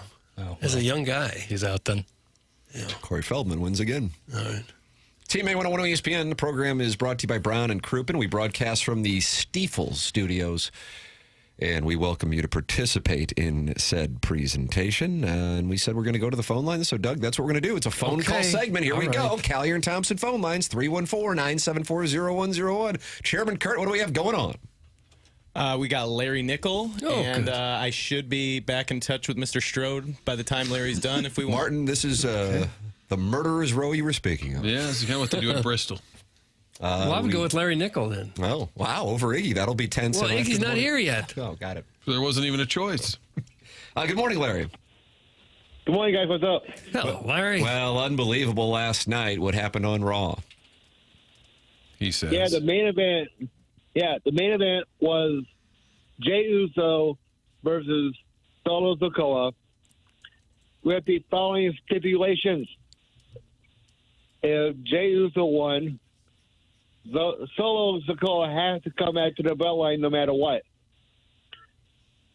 But here's the flip side. If Solo Sikoa won, which he didn't, Solo did not want anything to do with the bloodline. But like I said, Jey Uso won, so Solo had to come back into the family. Okay, the guy's name is Solo Sikoa? Sikoa, Sikoa. No, you remember when Hope Solo would be a friend of the program? She would come into the show and she would promote the Athletica. Right. And there were undertones of some kind of dalliance with producer Joe on his landing strip. Remember that? She was a big star at the time. That's right. Athletica, and she lived near Chuck, I think. She lived on Wash Ave, right across the street from me. Okay. Did Charlie live on Washington? No, those Georgetown apartments, I thought she lived there at one point. Yes, I'm a gentleman. I prefer a man to rub me down. Oh, that's why I never went anywhere with Hope. Yes, Larry. Also last night, there was a tournament to crown a number one contender to Roman Reigns World Heavyweight Championship. But here's the caveat. It was all luchadors from Mexico. They're on Raw and SmackDown, along with their sister promotion, Triple A. Because Raw will be in Mexico later on next month. ¿Cómo gritas, and hijo? Huh? We didn't understand it either. We're not bilingual. That was the most definitive I've ever heard. That needs to be clipped. But anyway, getting back to what I was talking about. Raw will be in Mexico later on next month, and they were looking for a challenger for Roman Reigns' title, and they had a tournament that started last night, and the first match was between former Intercontinental Champion Penta and the Laredo Kid, and Penta won the match. Doug, did you have Penta in the office pool? I don't even know who these people are. I'm still stuck on Solo Sikoa. Penta is a Mexican wrestler, a.k.a. luchador. Okay. All right. Well, anything else we need to know about? I was forgetting that you interrupted me, Oh, Doug. sorry. Doggone it. Go ahead. There was also a women's tag team match that involved 2 out of 3 lady members of the Judgment Day versus Sol Ruka and her mystery partner. And her mystery partner was. I'm still talking. Oh gosh. And Toluca's mystery partner was Io Sky. And the latter team, Toluca and Io Sky, beat Raquel Rodriguez, who is the current women's Intercontinental champion, and Roxanne Perez. What about this Danhausen, and he's using other people's catchphrases? Well, that's Danhausen for you. Gary, come back. No, you. Oh. Whose catchphrase did he try out last night, Larry? He used so many catchphrases I couldn't keep up with him. How about that? Like he's stealing people's catchphrases. You've been accusing Mark of Mark's Mulch and Bra for stealing people's slogans. He absolutely does. All right. Well, that's all I have for now. Okay. Isn't wrestling coming to St. Louis? Did I see that somewhere? It's coming here soon? Yeah, October 5th. October 5th. Okay. You got your tickets lined up yet? No, I haven't. Well, you need to do that. Yes, I will. Okay. Larry, do you have the top 5 countries in the world available? Yes, I do. Go ahead. Number 5. Number 5 would be Chile. Chile. Okay. Santiago. Number 4, Grimy from South County. Grimy? Grimy from South County. Okay. Good nation. Yeah. Sovereign. Number 3 will be Italy. All right. Number 2, Canada. Yeah. Number 1, United States of America. Okay, nice. Thank you. How about that? All right. Listen to Canada's a solid number 2, has been for a long time. You call that America's hat? Yeah. Listen to the Cool in the Gang. Oh, my goodness. Bruce Sutter strikes out Gorman Thomas. And here comes Keith Hernandez dry humping the players. Larry, God bless you, and God bless these United States of America. Yeah, God bless America. There he is, All right, thank you, Larry Nixie. Nickel. How about this compliment, Jackson? Jackson is the Danhausen of this program. The hell does that mean? That would mean something to me if I watched that drivel. Oh, drivel. Oh! Larry, call back. No. Danhausen, because you like nice things. Doug, that's Dale and Grubville. That's cheating. That's stealing other people's catchphrase. Canada sucks. That's Eric in the Central West End. Doug, they are involved, and it's wonderful that they are. But How is good that news. not sponsored, that whole thing? Yeah. It's there for the taking. Mm-hmm. What do you think? You think Enterprise? Yeah. You think the Taylors are listening and going, you know what? That really strikes a chord. Good news, Martin. You and Iggy finally get a chance to interact on the air. You wanted to drop by after the morning after. You couldn't, and now you get your chance because Ken is on the Collier and Thompson phone lines to clear up his video of gratitude. Good morning, Iggy. Morning, Tim. Gentlemen, Martin, you could have come by yesterday, even for 5 minutes. Rafe Williams stopped by. He was busy. He stopped by, not you. Way to come out swinging.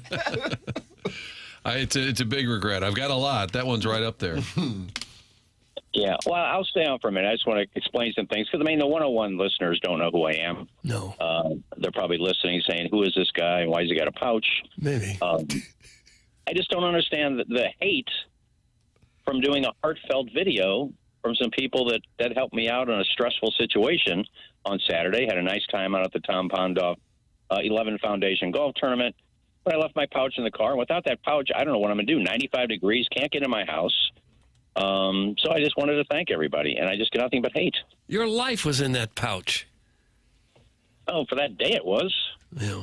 So the video, though, was gratitude, but it seemed like you were also kind of whining a bit. Oh, from the clip you heard where I was yelling for Flower to stop, I wasn't bitching at him. He would have had to look in his rearview mirror to see me. I wasn't complaining. I was just trying to get his attention, and he didn't see me. You were running down the street chasing him down, correct?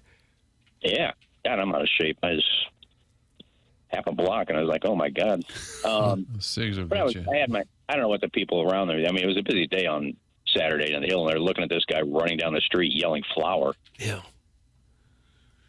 Well, Anyway, no matter what you post, someone's going to dislike it.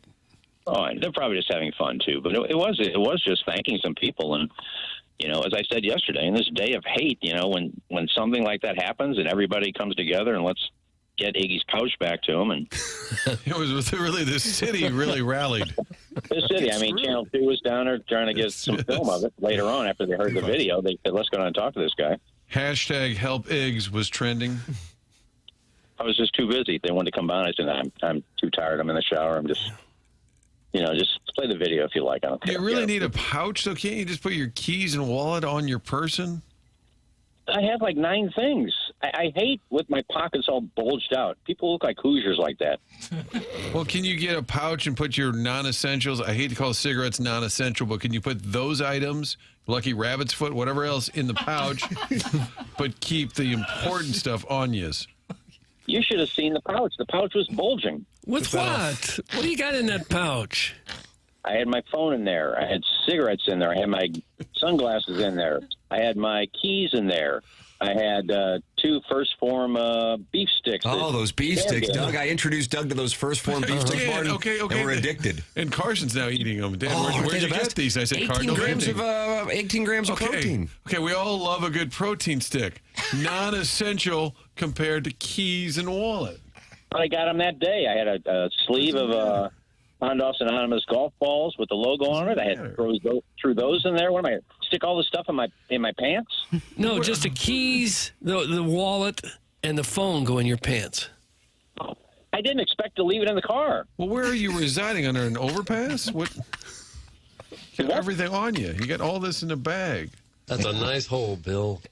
If I just didn't leave it in the front seat, I have no problem. Well, I might have to throw it in the golf cart, and then I leave it in the golf cart. I got stuff hanging out of the back of my pants and my pockets, and I'm not going to wear Hoosier cargo pants. I got 3 pockets. Nathan from the east side of Alton poses this question, Iggy. Hey, moron, thank them individually via text message. You're the same dude who bitches about people saying happy anniversary to their significant other on Facebook. You're a walking contradiction. That's Nathan from the east side of Alton. Well, a happy birthday when you can just look at the person next to you and say, happy birthday, babe. And I said I've changed my tune on that because I think it's just they want other people to know it's their birthday. If they don't know, and they can reach out and say, hey, happy birthday. I get it. But, I mean, I thanked them in a text, but I wanted everybody to know how kind these people are. Now you sound angry. Facebook friends are stupid. Charlie Marlowe AI. I mean, I didn't put a video together and put it on the fan page. If you're not getting a stick sign for me, I could have done that. I just tell you to her face. Oh, boy. Are you planning to do that as some sort of threat? Oh, boy. I wouldn't do that, Martin. I still say I think you'll get it done, but we're just having fun with that. Martin, do you think you're going to get it done with the Kachucks? I think that's like that passive-aggressive Catholic guilt thing that he's just kind of saying, I'm counting on you. I would never make funny. I know it's happening. No, I'm not doing that. I mean, if I get it, I get it. I got enough good stuff that we're going to be fine, but... well, the good news is I already had Brody signed, so we're one person down. I love that. I'm not going to. I would love Brody's stick sign, but I need the Brady stick sign with Matthew. Brady. Anyway, So it was Brady. Well, I misspoke like I do all the time. And Heath Slaycott.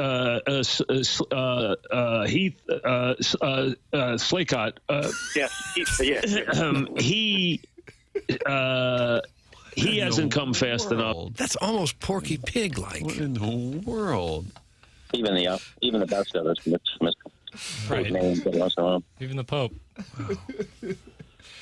So anyway, it was just a small little video. No big deal, but I guess it's fodder for the Strode program. But it was just a heartfelt thank you to those guys. Mm-hmm. It was a thank you video, and unfortunately, the texters and the people in the YouTube chat, they skewered it. Well, maybe Flower. Maybe this was intervention. Flowers heard about your speeding in parking lots, and he took the keys, and the pouch was collateral damage. No, it was right next to my sandwich. I don't know how I couldn't see it or how I didn't grab it, but like I said, I'm an idiot. I'm surprised you didn't put the sandwich in the pouch. Yeah, good point. It wouldn't fit. It was already bulging. Put that off. Iggy, we look forward to talking it over at 11 o'clock on After the Morning After. Doug, you will be there, even though you probably have the grandchild now. Have you gotten word? They're delayed a little bit because someone beat them to the maternity room or the birthing room, whatever it is. First come, first served. Have a baby. So he's not happy with the hospital. I'm attempting to be there for the Strode presentation.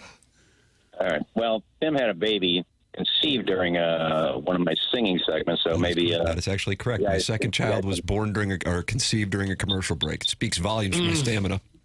And maybe John, if they have the kid during the program, you just name the kid Iggy. Sure, I'm sure they're open to that. Absolutely. Thank you, Iggy. Love you. Love you, boys. See you. All right, Iggy Strode, Doug, explaining his video of gratitude on the TMA fan page on Facebook. Don't bother replying. Nobody knew was coming in. Doug, we have new, what is it, Hoosier Trojan horses? And what's the other thing? Nesting bodies. Martin, people try to get into the fan page with fake names and families. And then when they get in, they become their true selves. That's the Hoosier Trojan horse. That's the Hoosier Trojan horse. Yeah. A nesting body is using one of your daughters or wives' accounts to get in and then just eradicating the page. Yeah. Yeah. Be like a parasite in the host body. Yeah. The Hoosier Trojan horse would happen every once in a while. And then I got a notification this morning that we had somebody using a fake name. Yep. It just, Doug, I don't know why. Why? I don't know. Once you hit 40, you go, you know what I need to do? Make my mark on Facebook. Yeah. With a fake name. I don't know. But Jackson is going to write a documentary on it called Nesting Bodies. Yeah. TMA fan page. What if I told you? Yeah, that's a real thing. I looked down and I saw, who cares? Get this guy off the air. Who is this guy? Literally worst guest ever. And then I realized it wasn't about Iggs. I'm about 10 minutes behind. Unfortunately, Larry was taking shrapnel. Unfortunately. Both of those people are family. I know, and I looked down and I thought, oh boy, Ken is really getting it. And then I realized I'm 10 minutes behind. So apologies to Ken.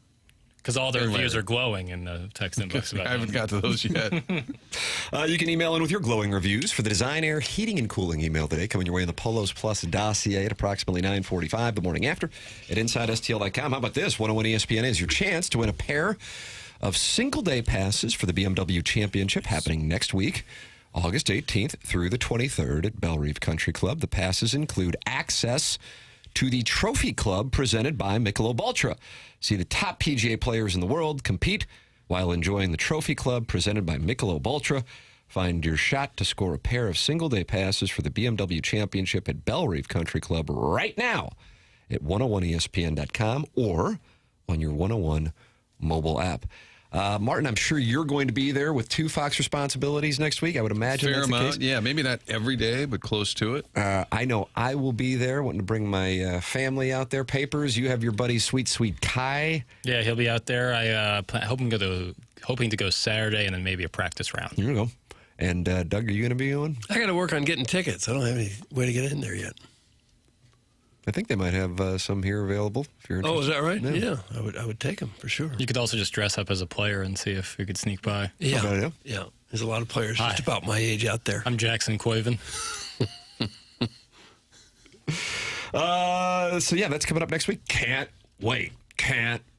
And you can win your tickets, and it's passes that include access to the Trophy Club presented by Michelob Ultra by going to 101ESPN.com or on your 101 mobile app. Tim McKernan, Doug Vaughn, Martin Kilcoyne, Little Jackie Papers, Chairman Kurt doing the Lord's work with the Collier and Thompson phone lines. It's TMA 101 ESPN.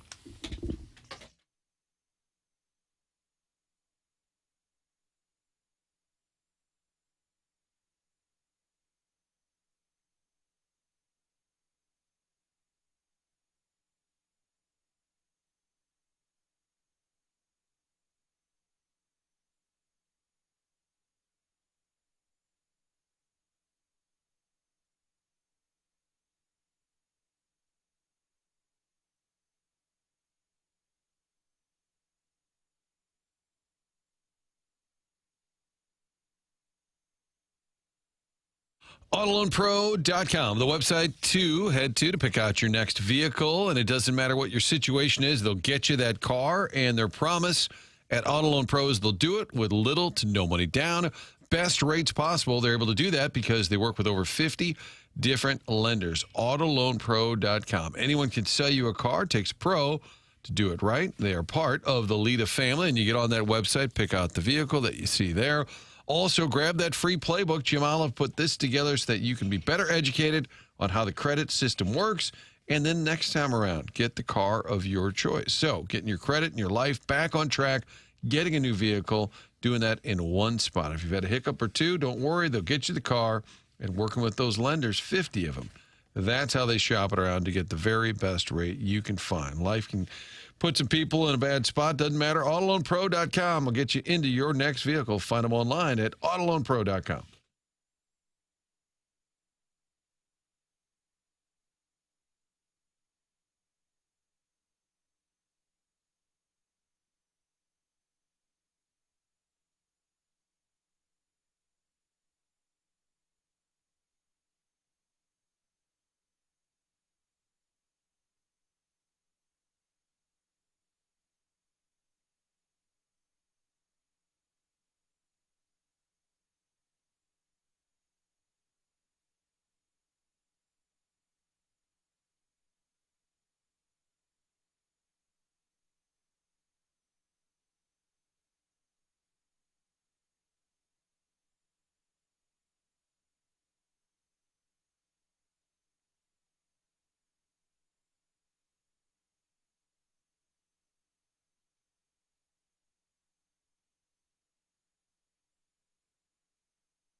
So Doug, Jackson is playing, with the exception of the previous song, Go West, King of Wishful Thinking, bangers from 1992. This, of course, Mr. Big, Be With You, am I right on that? Kind of a one-hit wonder, right?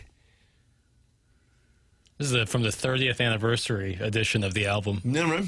They're celebrating it. How could a guy like Mr. Big not make it? That was the name of a Really band. hard to believe. Oh, I thought it was my bad. Formerly of Mr. Big.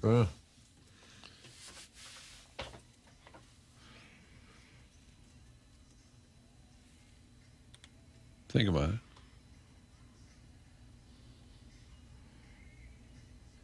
So good.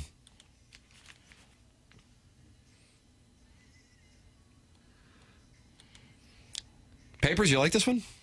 It's not bad. It feels very 1992. And what does that mean? Because that was really the grunge era, and this doesn't strike me as grunge. I know, but would you consider 92 like the final year before grunge became mainstream?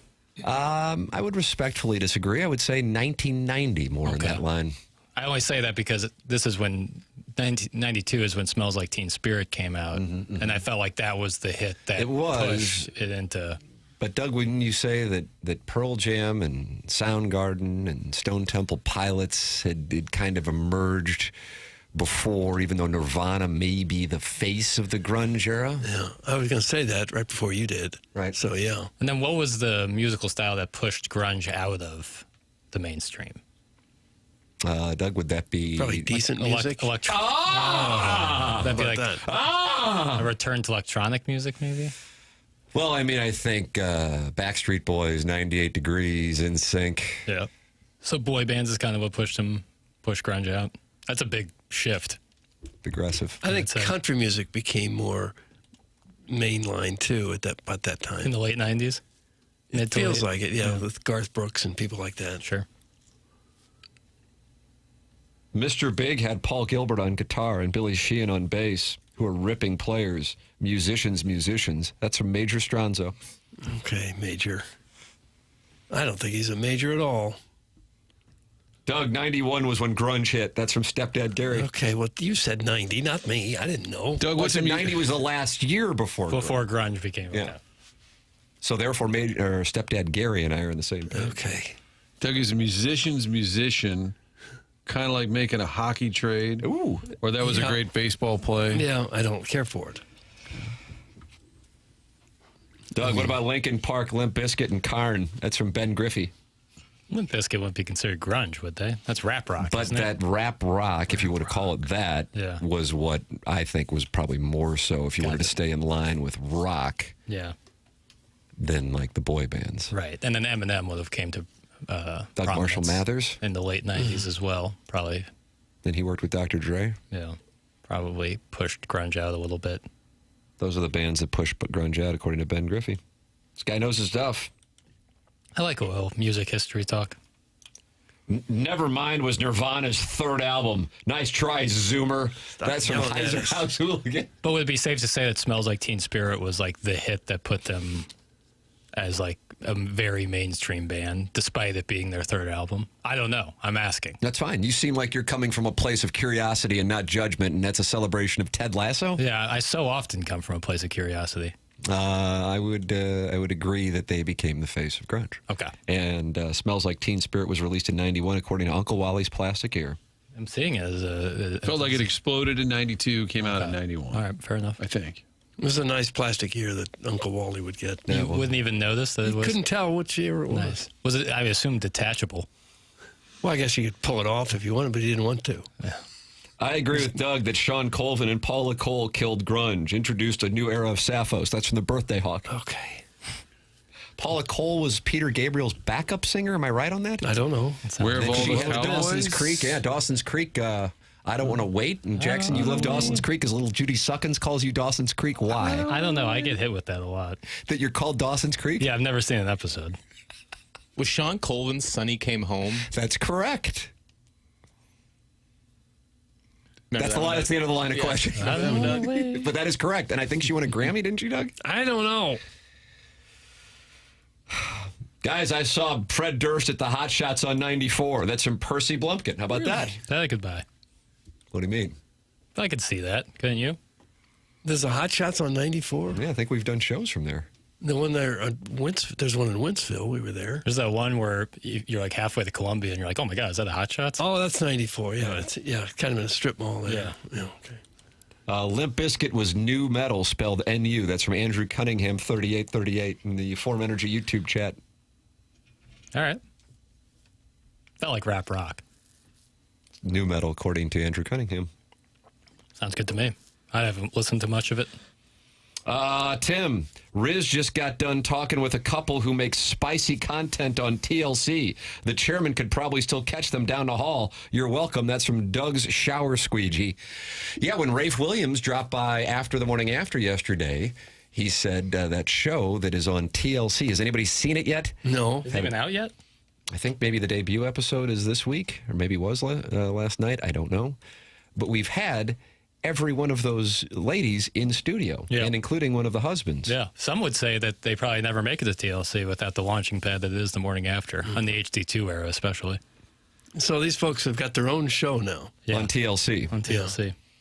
And one of them lives next to JR. Yeah. Oh, really? Yeah, I wonder if he's going to be on the show. Like right next to him? I don't know. I just know he says he's neighbors. That'd be great if JR was like Wilson in Home Improvement looking over the fence. Heidi ho. Tim, it started last night and it's wild. That's from the Arnold Water Tower. Well, the Arnold Water Tower has a great view of the show. May I join you? Yep. That's how it starts? I guess. It's a TLC swinger show. I was just going to look it up. Is this a sports station? Not right. really. Oh. That's from Doug's stepson. Wow, what a game last night between the Cardinals and Phillies. A Jim Dandy that why the Cardinals came up just short, but they're only 4.5 games back of the 6th playoff spot in the National League, and this market is buzzing about their chances. Well, I don't hear a lot of buzz about it. I like Iggy. But I don't think a lot of other people are buzzing about it necessarily. The show premiered on Sunday. Jackson's trying to knock us off track from this intense baseball discussion. TLC. Just finishing the loop. Double Wives of Suburban Wives. And they're all St. Louisans. Mm-hmm. Yep. We're Swinger Central now. Is that what we are? I mean, between that and then the Jason Bateman show. Kind of feels like Ozark? DTF St. Louis, bro. DTF St. Louis. It kind of feels like we're the swinging hotbed of the Midwest. And we used to be the gateway to the West. Right. Now we're the swinging hotbed of the Midwest. The gateway to ethical non-monogamy. Our boss just walked by. As Jackson was saying, reset. We're the gateway to ethical non-monogamy. No, damn it. Cards Phils will do it again later tonight. Yeah, it'll be just fun. around the corner from Blues I'll Hockey. get John to walk back so I can give a take on Herrera or something.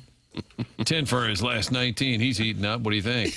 Text Fun in. to watch. I love the yellow because it matches the tiny little beaks. Okay, now And he's the gone. bands. Back The to the bird beak. swinging. Yeah. All right. So we're the gateway to ethical non-monogamy?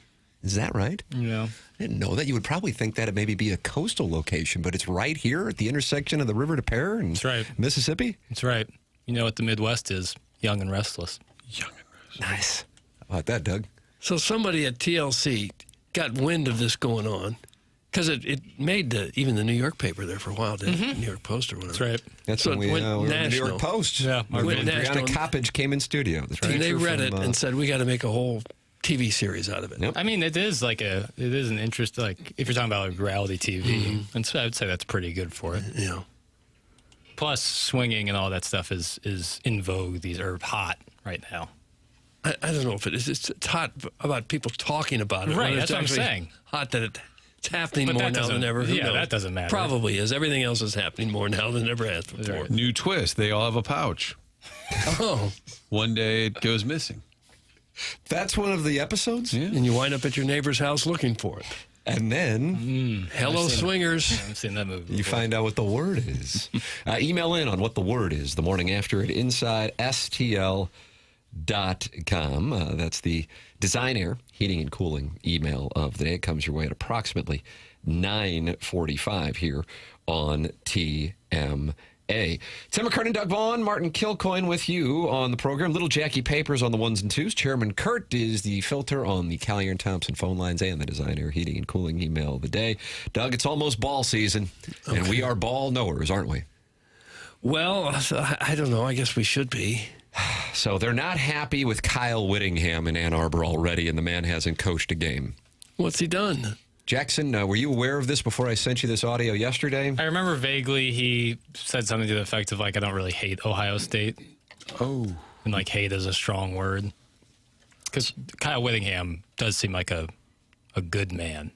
I don't know how else to say it. He's not. He's a no-nonsense coach in a business now that's peddling a lot of nonsense. At Utah for so long and so successful. And he's kind of, here's my analogy. Martin, before I even give my analogy, who is your Kyle Whittingham analogy? I feel good about this, and I think we might get it. I think you're going Pinkel. That's correct. Came from a program, well-established. But not necessarily a blue blood, but would kind of flirt with being in the mix. And then, like you said, no nonsense. And now he has to go into the era of the I got to give you soundbite guy. And he was asked about his feelings on Ohio State at the Big Ten Media Day. And Doug, he did not say that he hated him, and Michigan fans were mad about that. So he was asked about it in his first appearance in Ann Arbor. Here is the question yesterday. Kyle, you commented a little bit on Ohio State and the rivalry in Chicago, and so those comments took on a life of their own afterwards. Will we have a better chance to win if I hated them? Or, I don't understand. Whatever gives us the best chance to win, I'm all for. Want to beat them worse than anybody, around, and so I don't know how that got to be such a hot topic. So they're mad that he does not hate him and shows that he's not a true Michigan man, and they won his ass out already. Why would he hate him? He's been at Utah 30 years. Yeah, what did Utah or Ohio State ever do to him to make them hate that school? Just as soon as you take the job, now you hate him? I always found it funny when guys would take the Arkansas job and they're up there singing Suey Pig. Whoop, Pig Suey, nice show prep. Yeah, they've been with Arkansas for 5 minutes and they're up there singing that stuff. Dana Altman did that, and then he promptly went back to Creighton. Yeah. Got spooked by the locals. Yeah. Well, you can't make somebody hate another team if he doesn't. So you're calling for his job because he doesn't hate Ohio State? No, I'm the opposite. I'm saying he's the one that's right. And for people to expect him to hate Ohio State just because he got the Michigan job, that's crazy. What if Eli Drinkwitz said he doesn't hate Kansas? He doesn't have to say he hates Kansas. He's got jokes that do the talking. Well, at least he's been here a while now. But when a guy first shows up, he's immediately supposed to hate another team? That's not how it works. A lot of coaches would go along with it and say, yeah, I hate those guys, but they don't mean it. Doug Don Drysdale, you know him, don't you? Yeah, former Dodger pitcher. Nope, Yahoo writer now. Oh. And he cites that quote where he said, which we just played, would we have a better chance at beating them if I hated them more? Want to beat them worse than anyone around? I don't know how that got to be such a hot topic. That game is of the utmost importance. And Don Drysdale writes, from Michigan fans wondering whether their new coach understands what happens every November, there is your answer. Oh, gosh. Don Drysdale. Double D. I think he's in the Hall of Fame. And then after he went to the Hall of Fame, started writing about college football. I guess it's a different guy. Do you know where Eli Drinkwitz... Married to Ann Meyer? Yeah, the basketball player. You know where Eli Drinkwitz stacks up in longest tenured SEC coaches? Oh, boy, near the top. Second and third? No, at one school. It's got to be at one school. So like Lane Kiffin wouldn't count. No, he would not. Doug was right. He's second. Kirby? Yeah. Kirby won at 10. This is his 10th season. This will be Eli Drinkwitz's seventh season. How about that? Yeah. And Shane Beamer is entering his 6th. And he's going to enter his 7th. Upset of the century, if you ask me. Whittingham originally said, for those wondering what started this whole issue, Doug, that is leading to problems in Ann Arbor, I just think that a rivalry can be intense and emotional without the hatred factor. I don't think there's any place for that personally, Kyle Whittingham said. It's just that... Uh-oh, Papers wants him out. No, I don't. Michigan is in this really weird spot where they've obviously had a tumultuous past couple of years since they won the national title, and Ohio State has stayed consistent at their level of greatness, including winning since. It's just of course, just for the record, about 19 months ago, Ryan Day was on the hot seat after losing. Could Michigan, be again for the record. if he loses 2 games. That is the world in which we live in college football. Yeah, and Michigan couldn't, from where they were comparatively with their previous two head coaches and all the stuff that was going on there, couldn't have like a better guy in the spot. I'm not sure if he like fits the mold of like the Michigan-Ohio State hate thing, which is very real and a big deal. Also, Doug, he called the Ryan Day a good person and made clear that his respect for the he's really rivalry, doubling down on this being normal. for the rivalry does not require personal animosity toward everyone associated with Columbus. Some Michigan and Ohio State observers question whether that approach fully grasped just how personal the game becomes on both sides. Why is it personal? Why would it be personal to anybody? He's right, they're wrong. If you're a Cardinal fan, do you really hate the Cubs? You don't hate the Cubs, do you? You like the Cubs. You like having a rival. You respect them. You don't have to hate them. Tip your cap. What have they done to hate? Remember the guy who wore his hat off to the side and then would shoot an Niger arrow? Morgan? Nope, that's Brandon Brewers. Phillips? Fernando Rodney. Oh. Didn't he hide behind the shrub? They did. How'd you explain that to your kids when he wasn't wearing his hat right? I just let it pass without talking about it. Wow. Sonny Gray would also wear his hat to the side a little. He's 14-2. How about that? Tim, a good text audit on the text line. Martin, Paper, Doug, Tim, check the line, boo. I got takes, pick up. Oh, that's right. Here. I'm here, baby. I'm here on the line. Dirty Dan Guys, the the Garbage lines Man. are hot. I'm on, baby. Wow, Dirty Dan the Garbage Man is iPilot Chairman. Hey, Timmy. That's on don't have me. the phone in I front of you. answered it. Hey, Timmy, I'm on the line. I'm just reading there like 8 in a row. Very Larry Nickel. You think Dirty Dan the Garbage Man is being held I got Daddy Padre texts. hostage? And I got friend of the program, Eric Stisser from the Blues. That's one Blues executive who will respond to me. Generous executive Mike Caruso is running for cover, and all hell's going to rain down on him. He's busy picking out a baby present for Ham. That's exactly right. Suck up. And then Dirty Dan the Garbage Man. Doug is on the Callier and Thompson Okay. phone lines. Good morning, Dirty Dan. You're on 101 ESPN with Doug Vaughn. Hello, Dirty Hey, Dan. good morning, boys. How you doing, Doug? Oh, I'm fine. How are you? Hey, I want to circle back to something real quick. As you guys came into this segment, what you were talking about grunge not being real music, Doug, and I want to hold you accountable. I didn't say it wasn't real music. I just said what came after was better. What, the Mills Brothers? Yeah, obviously the Mills Brothers are better. You guys are going to mention Chris Cornell, Soundgarden, Temple of the Dog. I thought I did mention. If I didn't, Dirty Dan, you're right. I thought I mentioned Soundgarden. I thought I said Pearl Jam and Soundgarden kind of ushered in Nirvana and dug the Seattle sound. Okay. Temple of the Dog with Chris Cornell and Eddie Vedder. All right. And there was Alice in Chains. Beautiful. Alice in Chains, absolutely. Anyways, I was wanting to call in because recently, obviously with the trade deadline and a lot of shaking up in baseball, the Dodgers seem to add another infinity stone in the gauntlet, and they seem to be invincible. So I was just wondering, and really haven't heard much conversation on this specifically. I mean, you guys have touched on it, but what I'm about to say is the players seem to be in this position, and Tim, you mentioned like this dogma of how they are just refusing to accept the fact that there's going to be this lockout. They're going to have to lay down and accept the cap. But when it comes to guys like, I have not seen a single interview like Justin Verlander. You have Bryce Harper, and they're talking to the media about it, and they're like, "Oh, I think baseball is just in a great spot right now. I think the game's in a better spot than it's ever been." Okay, and it's like, watch the accent. Are they?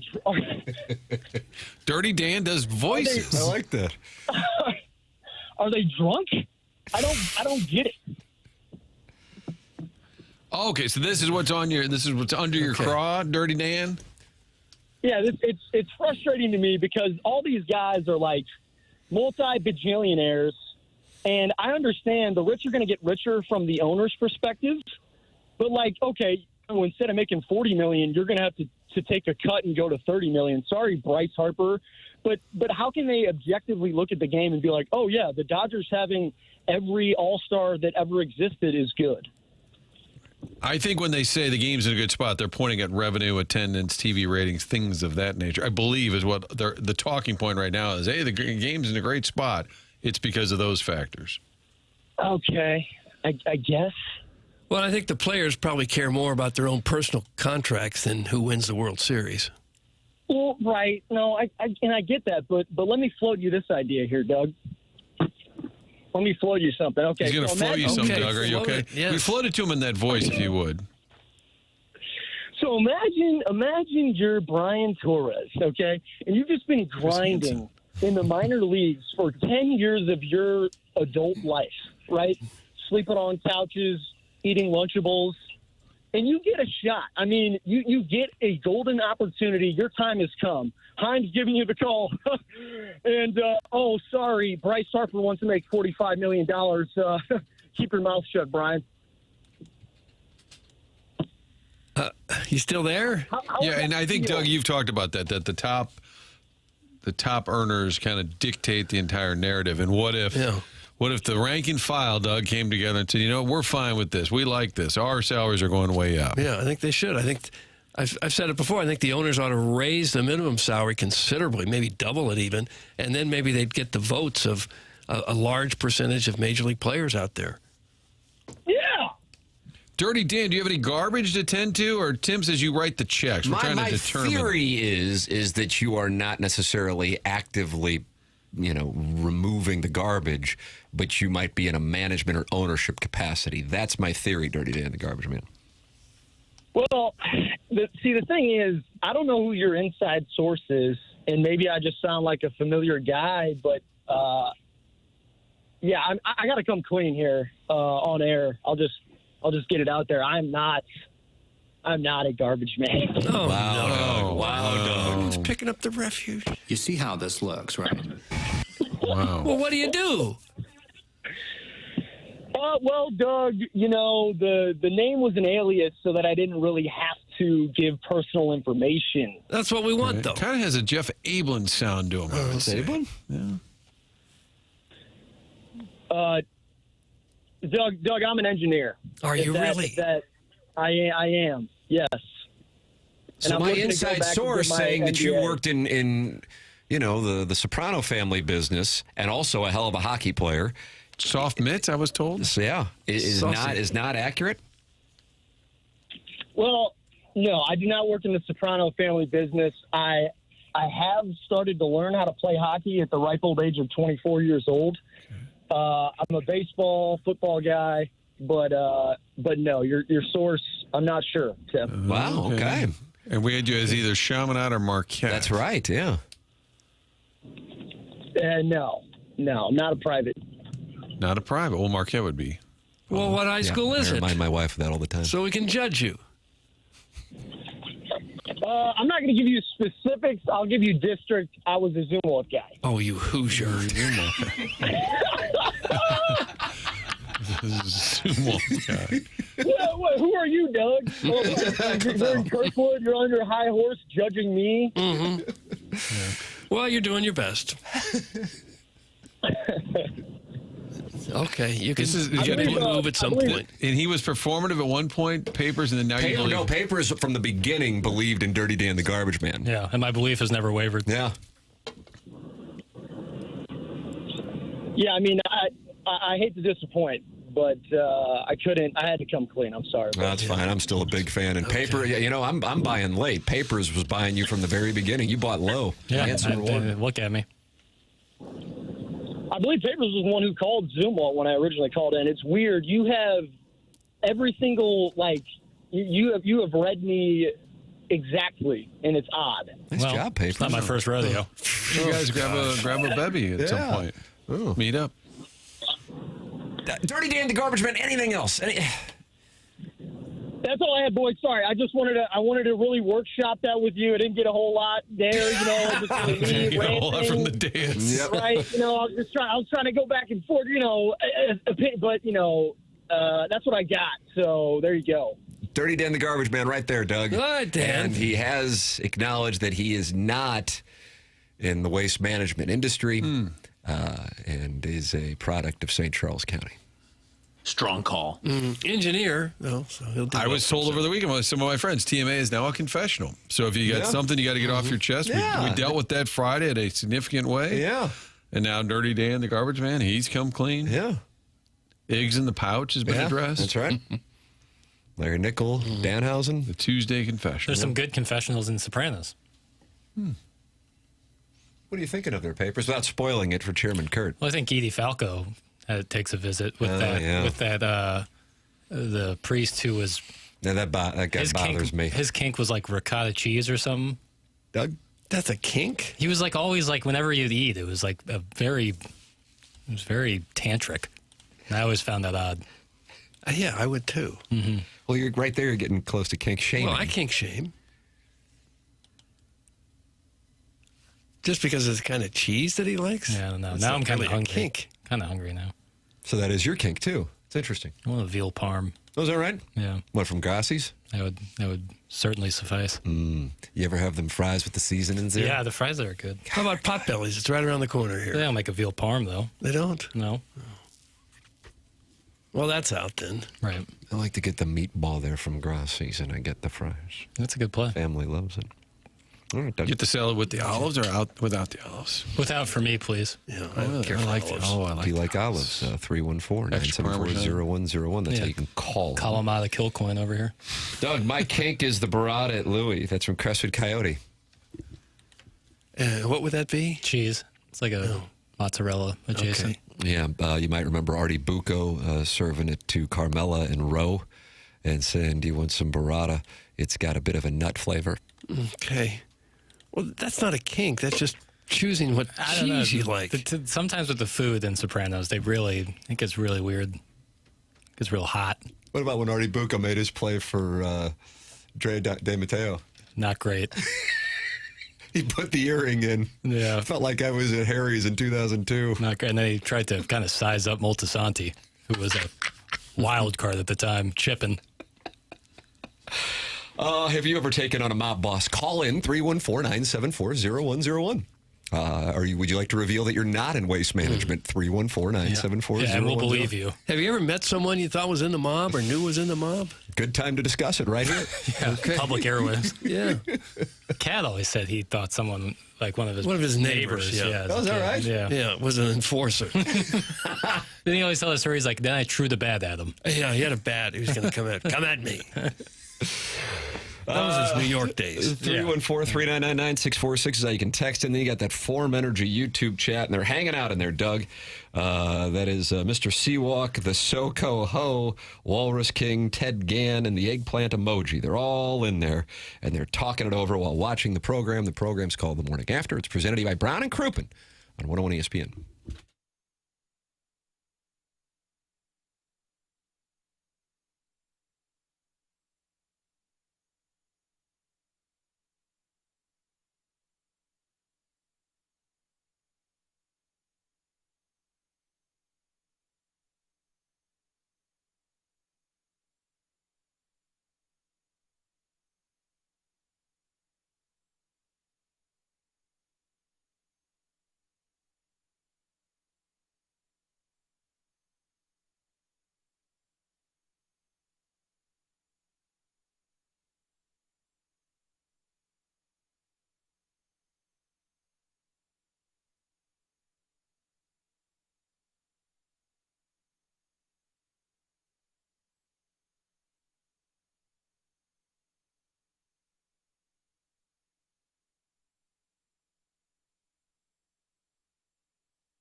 This is Jackson with a Sports Center update brought to you by Saliga Heating and Cooling. Just announced the New York Knicks will raise their championship banner on NBA's opening night as they face LeBron James in his debut with the Philadelphia 76ers. It's going to be on October 20th. As another Sports Center update brought to you by Saliga Heating and Cooling, a Daikin heating and air conditioning dealer.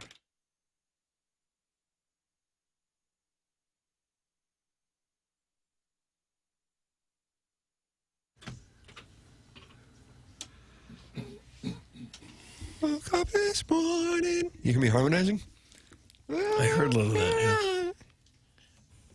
If you're binge watching a show, do you always skip the theme song? Because they give you the option on HBO to hit just skip intro. That's correct. Do you always do that, or do you sometimes watch it? Because some of them are really long. The Game of Thrones one was like 4 minutes long. Yeah, I usually skip it. Yeah. But this is 80% of the time I'm skipping it. Yeah. The Wire, I like to watch. Soprano, you just fast forward, and then when he gets home, then you let it go. Yeah, but it just there's a button, hit skip, and the episode starts. On HBO Every once in a now. while, if you miss it, like the time, like, oh, Yeah. and then you're That's stuck. exactly right. Great update, Papers. You Knicks cuck. That's from Closeted Beatnik, and they don't like the updates now. Whatever. Knicks versus LeBron opening night. Oh. Wow. I think that's noteworthy. Wow. Where are you going to be? October 20th? Probably at home watching. You're not going to be at the Grove? Like in Oxford or in Oxford, or you could be, Jupiter, right off the, or you could be at the sure, you could be Hope that Sound. Grove. I was Or are you thinking talking more about Manchester? Kings Highway and Manchester. Probably not. I don't even know what bar I would go to watch the Knicks Sixers. Oh, maybe Irving Chestnut. I don't even know. We'll let everybody know. I don't know where. Maybe Tam, but likely at my home. That's a Tuesday, I think. Doug, I just started watching The Wire, and damn, that's a good show. It's from Ben Griffey. I have to watch it. I've never seen it. I think you'd enjoy it. I probably would. Way down in the hole. And the guy was a beat writer, right? For David the Simon. Yeah. Baltimore Sun, Sure. Slugging away, making a decent income, and then boom. Yep.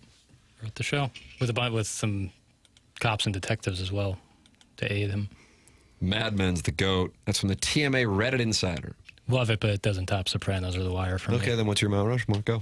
The Wire, Sopranos, Succession, and then I like to throw a little comedy in there, and nothing makes me laugh like Curb Your Enthusiasm. So there you go. Are those all HBO? Yeah, sorry. I think some people are going to come at you for not including Breaking Bad. I just want to warn you. I understand that, and I'm okay with that. How about Band of Brothers? Love Band of Brothers. Why but do you it's hate the a US limited military? series? But there's only one. It's a very limited series. It's just one season. But 10 episodes. In terms of limited series, it would be my Mount Rushmore. Yeah. Breaking Bad! That comes from the clever name texter. Okay. Put it on your own damn list. Where the hell is Breaking Bad? That's in the President of Special Projects. Breaking Bad is number one. That's You can't win here. This is my favorite. Breaking Bad, you dumbass. That's from Jackson Burkett. No one can tell me what's on my Mount Rushmore. They just did. No, then they're wrong. You can't edit my own opinion. You can sit there and listen to my answer and either say, okay, or I don't like that, here's my answer. Right. But saying you're wrong, Breaking Bad is in there. We are not having a human conversation then. But it's that way with music, too. If you don't like my music, you're an idiot. Well, all those people can kick rocks. Yeah. Sharon and Clayton has revealed hers. She does three-person Mount Rushmores, though. Breaking Bad, Game of Thrones, and Sopranos. Wonderful. Add one more, and then you'd have a full Mount Rushmore. But those are fantastic programs. Me not putting Breaking Bad in there isn't an indictment of Breaking Bad. It's just not on my top four. WKRP in Cincinnati. Kevin at the lake. He's always texting in about that. WKRP in Cincinnati? Yeah.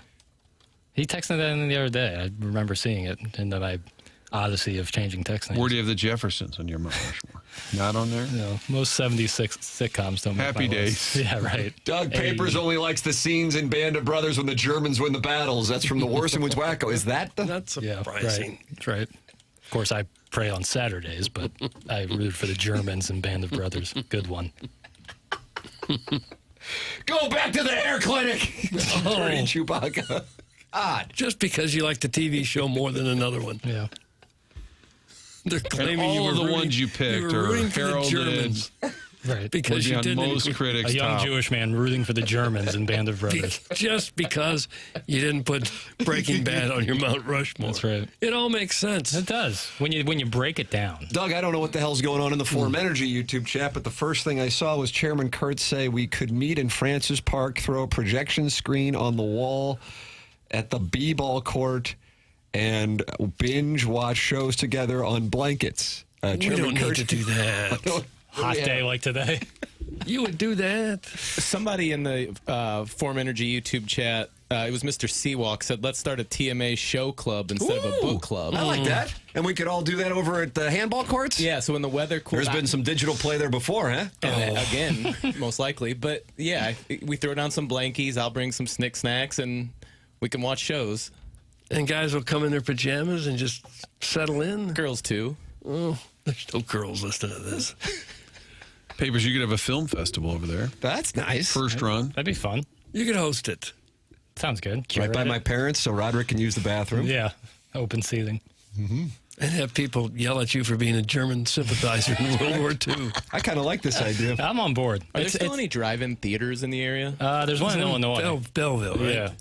There's one in Illinois. I think that's the last one. I think it got it had a little bump when COVID was hitting, and people obviously couldn't. The theaters at best were offering you could sit next to 5 other people in the theater. Is that like Skyview or something like that? I thought yeah. down in Crystal City or something. I think there's another one down there too. As a film enthusiast, have you done one of those recently? Never done it ever. You've never been to a drive-in theater? Nope. It's a terrible way to watch a movie. It seems. What if you wanted to engage in heavy petting? Yeah, it seems That's different. The experience of it, in the nostalgia, would be interesting, but to actually sit down and watch a movie that way does not seem the most optimal. Yeah. Do they have a thing like some Christmas lights do, where you tune your radio to 87.1? I think that's how you listen to it. Yeah. Way back in the day, you had to take the speaker off a pole and put it on your window. There's a speaker about 6 inches square or so. Is it in the 30s? No, this is the 70s, 80s. And you put the speaker on your window. You do a little kissing at a drive-in, Doug? If you were with a girl. That kind of kink shames and leaves out a good portion of the audience. I will kink shame. I will. What about the Starlight Drive-In in Cadet, Missouri? Cadet? Fire up CB? How's everybody in Cadet? It's near Mineral Point. It's worth going. It's worth seeing one movie in your lifetime at a drive-in. Just to say I want to do it. I definitely want to do it. Going to the popcorn stand and sitting back in your car. Yeah, getting some licorice. South of Grubville. Dale in Grubville, longtime texter.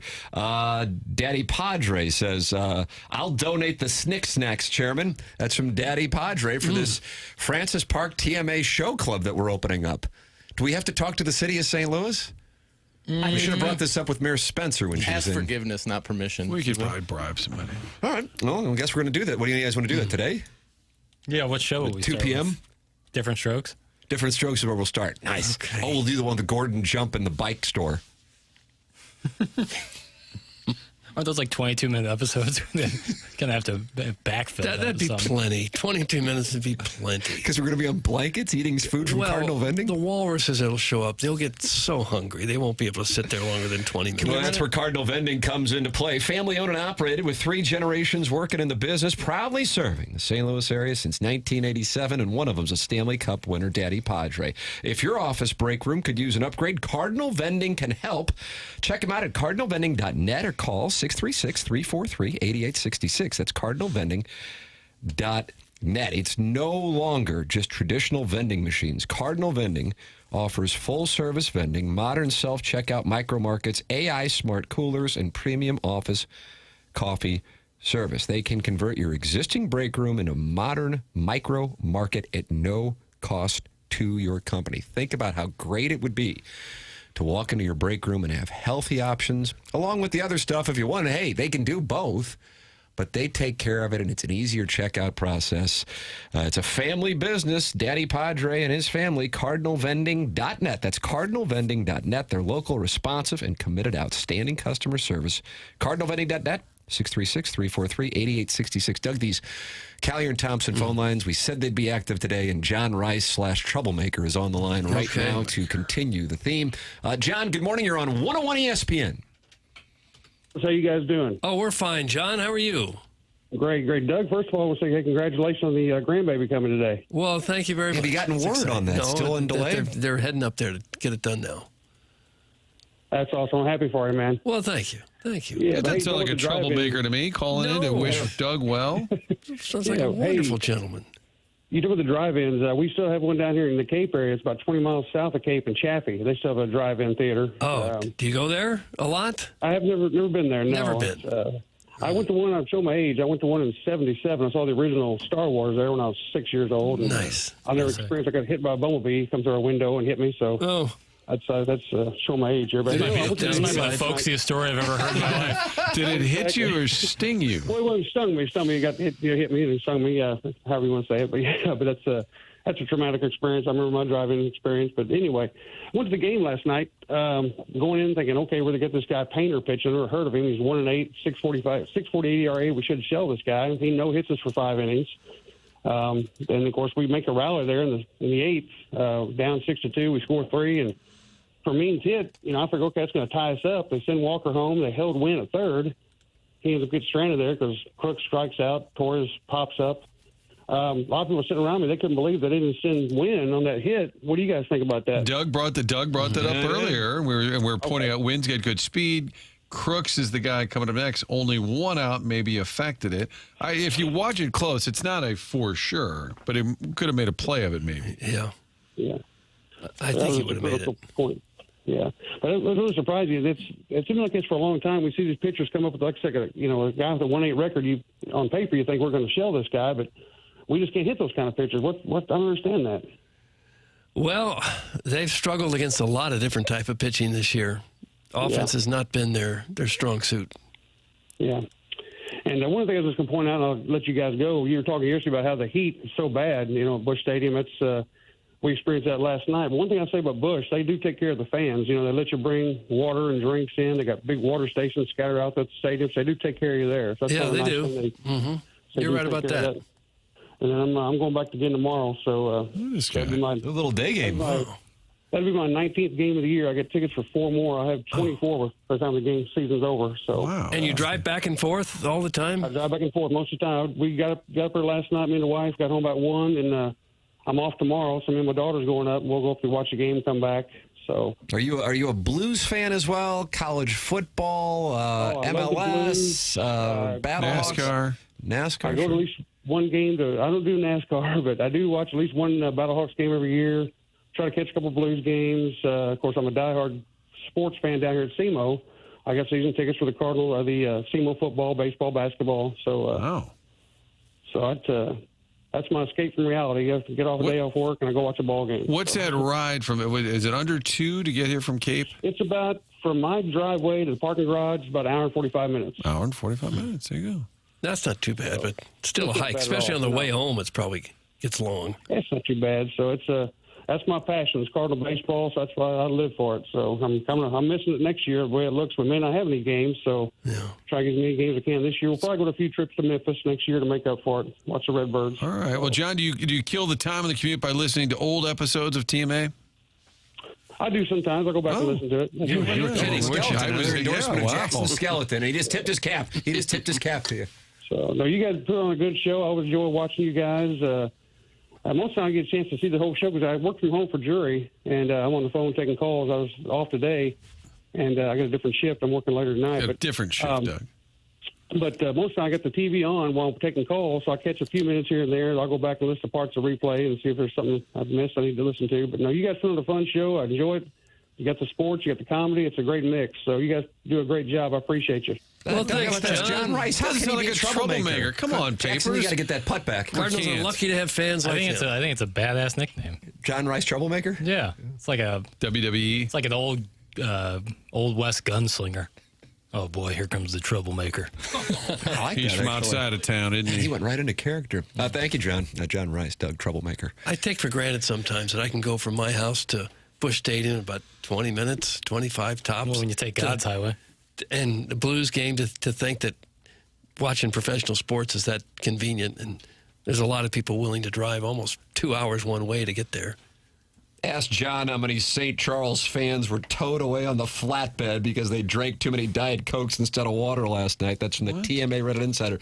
Were they having issues with the flatbed? And they had to tow the humans? Because of Diet Coke drinking? You do see, like, the emergency vehicles or, like, the little golf carts that go around and they have the sirens going to alert the people in the concourse to get the hell out of the way because a Diet Coke someone went down. Would that count for being hydrated if you had a Diet Coke all the time? Probably not. No. You're going to want something with, like, either water or some with electrolytes to truly hydrate you. I wonder if Ollie knows that folks were driving an hour and 45 minutes to watch a guy betting 180 strike out in the biggest at bat of the game. That's from the 314, Doug. Gosh.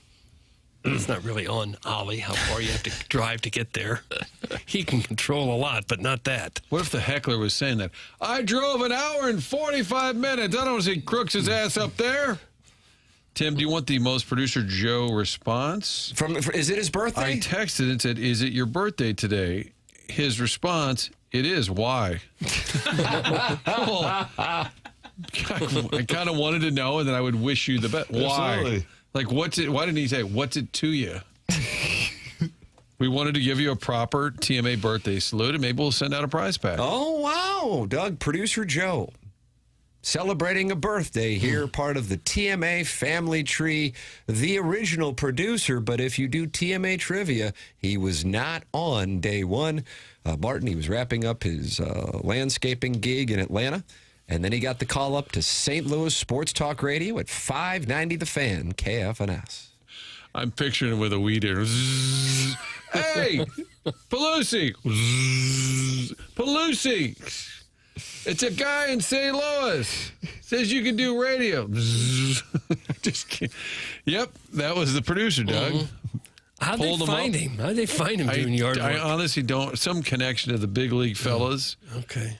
Radio savants. And they plucked him from the Peach State, brought him up here. I wonder if he's happy he came up here.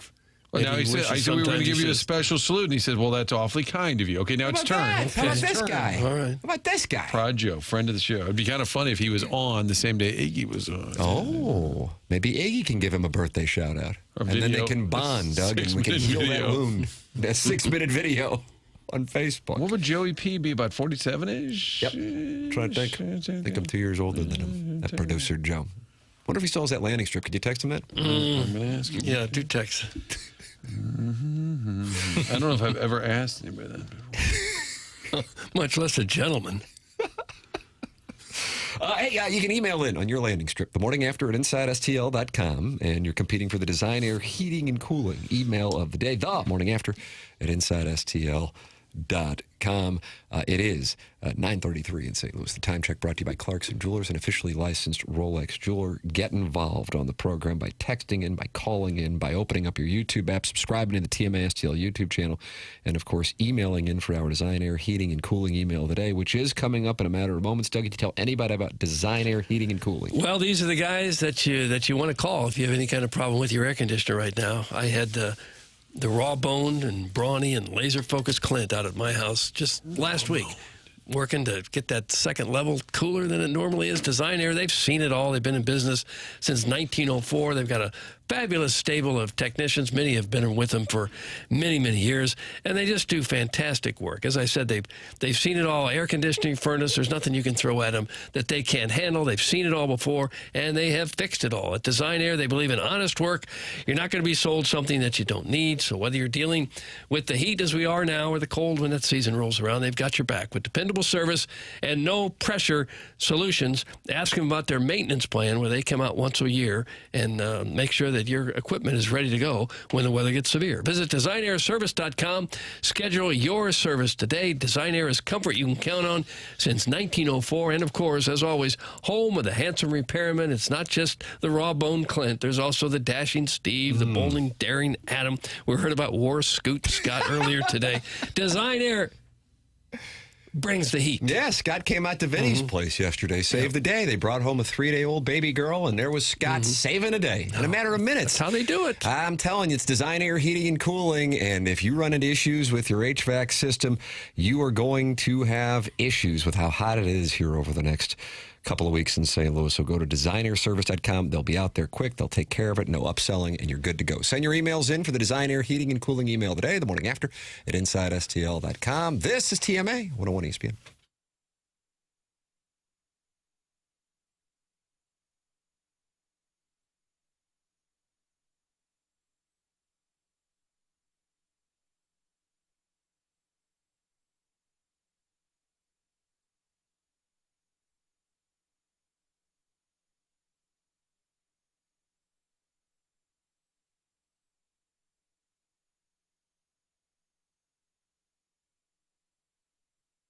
If you're watching the Two Fox last night, you may have seen a special feature on the Village Bar, talking about the heritage there with the old Route 66. The stagecoach used to pull up there. Great history, great aura at the Village Bar. We always talk about the cheeseburgers and the wings and all the great food, but also 1879 Distilling, which is in the barn out back. That's where they make the award-winning spirits. And last week I was up there, the owner, Mark, was showing me. They got these medals in the mail, a recent competition down in Florida, of all places, saluting them for their Red Barn vodka and their 1879 bourbon, winning awards not just around the region now, but really around the U.S. They also sell their own bitters that they make there. You can order all of these products when you're at the Village Bar or at the general store, which is connected to it. You can also get some great gear there for Village Bar at 1879. So stop by, grab lunch, happy hour with your friends, your family, and order a honeybee martini. That's made with the Red Barn lemon vodka. So many different flavors of Red Barn vodka. Sample it for yourself. Get a bottle to go. Surprise your friends at the next little get-together.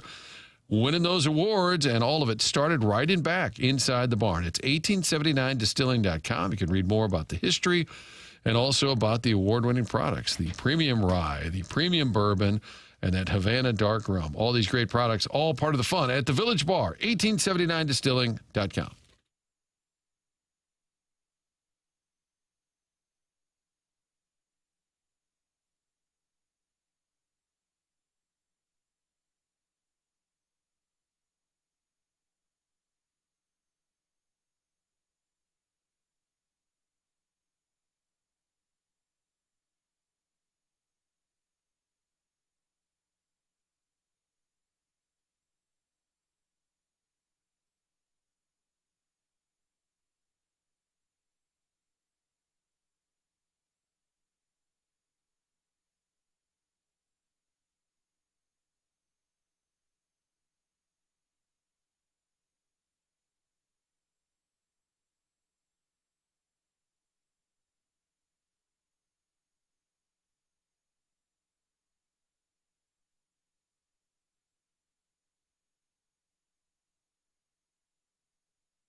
Now, this is a folksy song.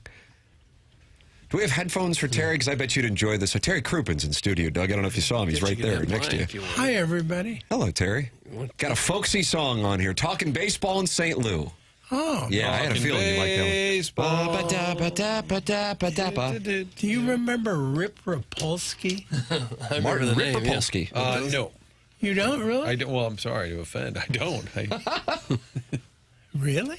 Do any of you remember? He was a baseball player, right? Yeah. I remember the name. I don't remember much about it. I don't know. The name says it all. Well, why did you bring him up? I don't know. Nobody ever mentions him. Oh, well, we should talk about him more. He had the best name, Rip Rapolsky. He's like a comic book. Sounds like a big hitter. Yeah, I guess. Guy could really hit. When I played softball, I adopted the name the Raja of Rip. Oh, I like that. Which I liked, you know. We had a... Rogers Hornsby was the Raja. Oh, was he? Yeah. Well, we were better than Eldon John Rip Rapolsky, American professional baseball player, outfielder, Major League Baseball for the Cardinals, Phillies, Dodgers, Red Sox. Oh, my goodness. Right-handed. He was from Minnesota. There he is. Of course he is. Nice-looking young man. He had 106 home runs. I never heard of him. Cardinals 53 to 55. No. And that name just hit you when you sat down right now. I sat on the chair. Yeah? And the name came. How about that? What is in the chair? Yeah, Martin, what do you do with that chair? That's where all that random crap comes out when I sit there. It happens. Rip Rapolsky was an all-star for the Cardinals one year. Was he? Yeah. I remember him. When the name back then, Rip Rapolsky. That's a good name. How could you be tougher? I'm going to start calling myself Rip Crouppen. Rip Crouppen. That was a little close to R.I.P. though, isn't it?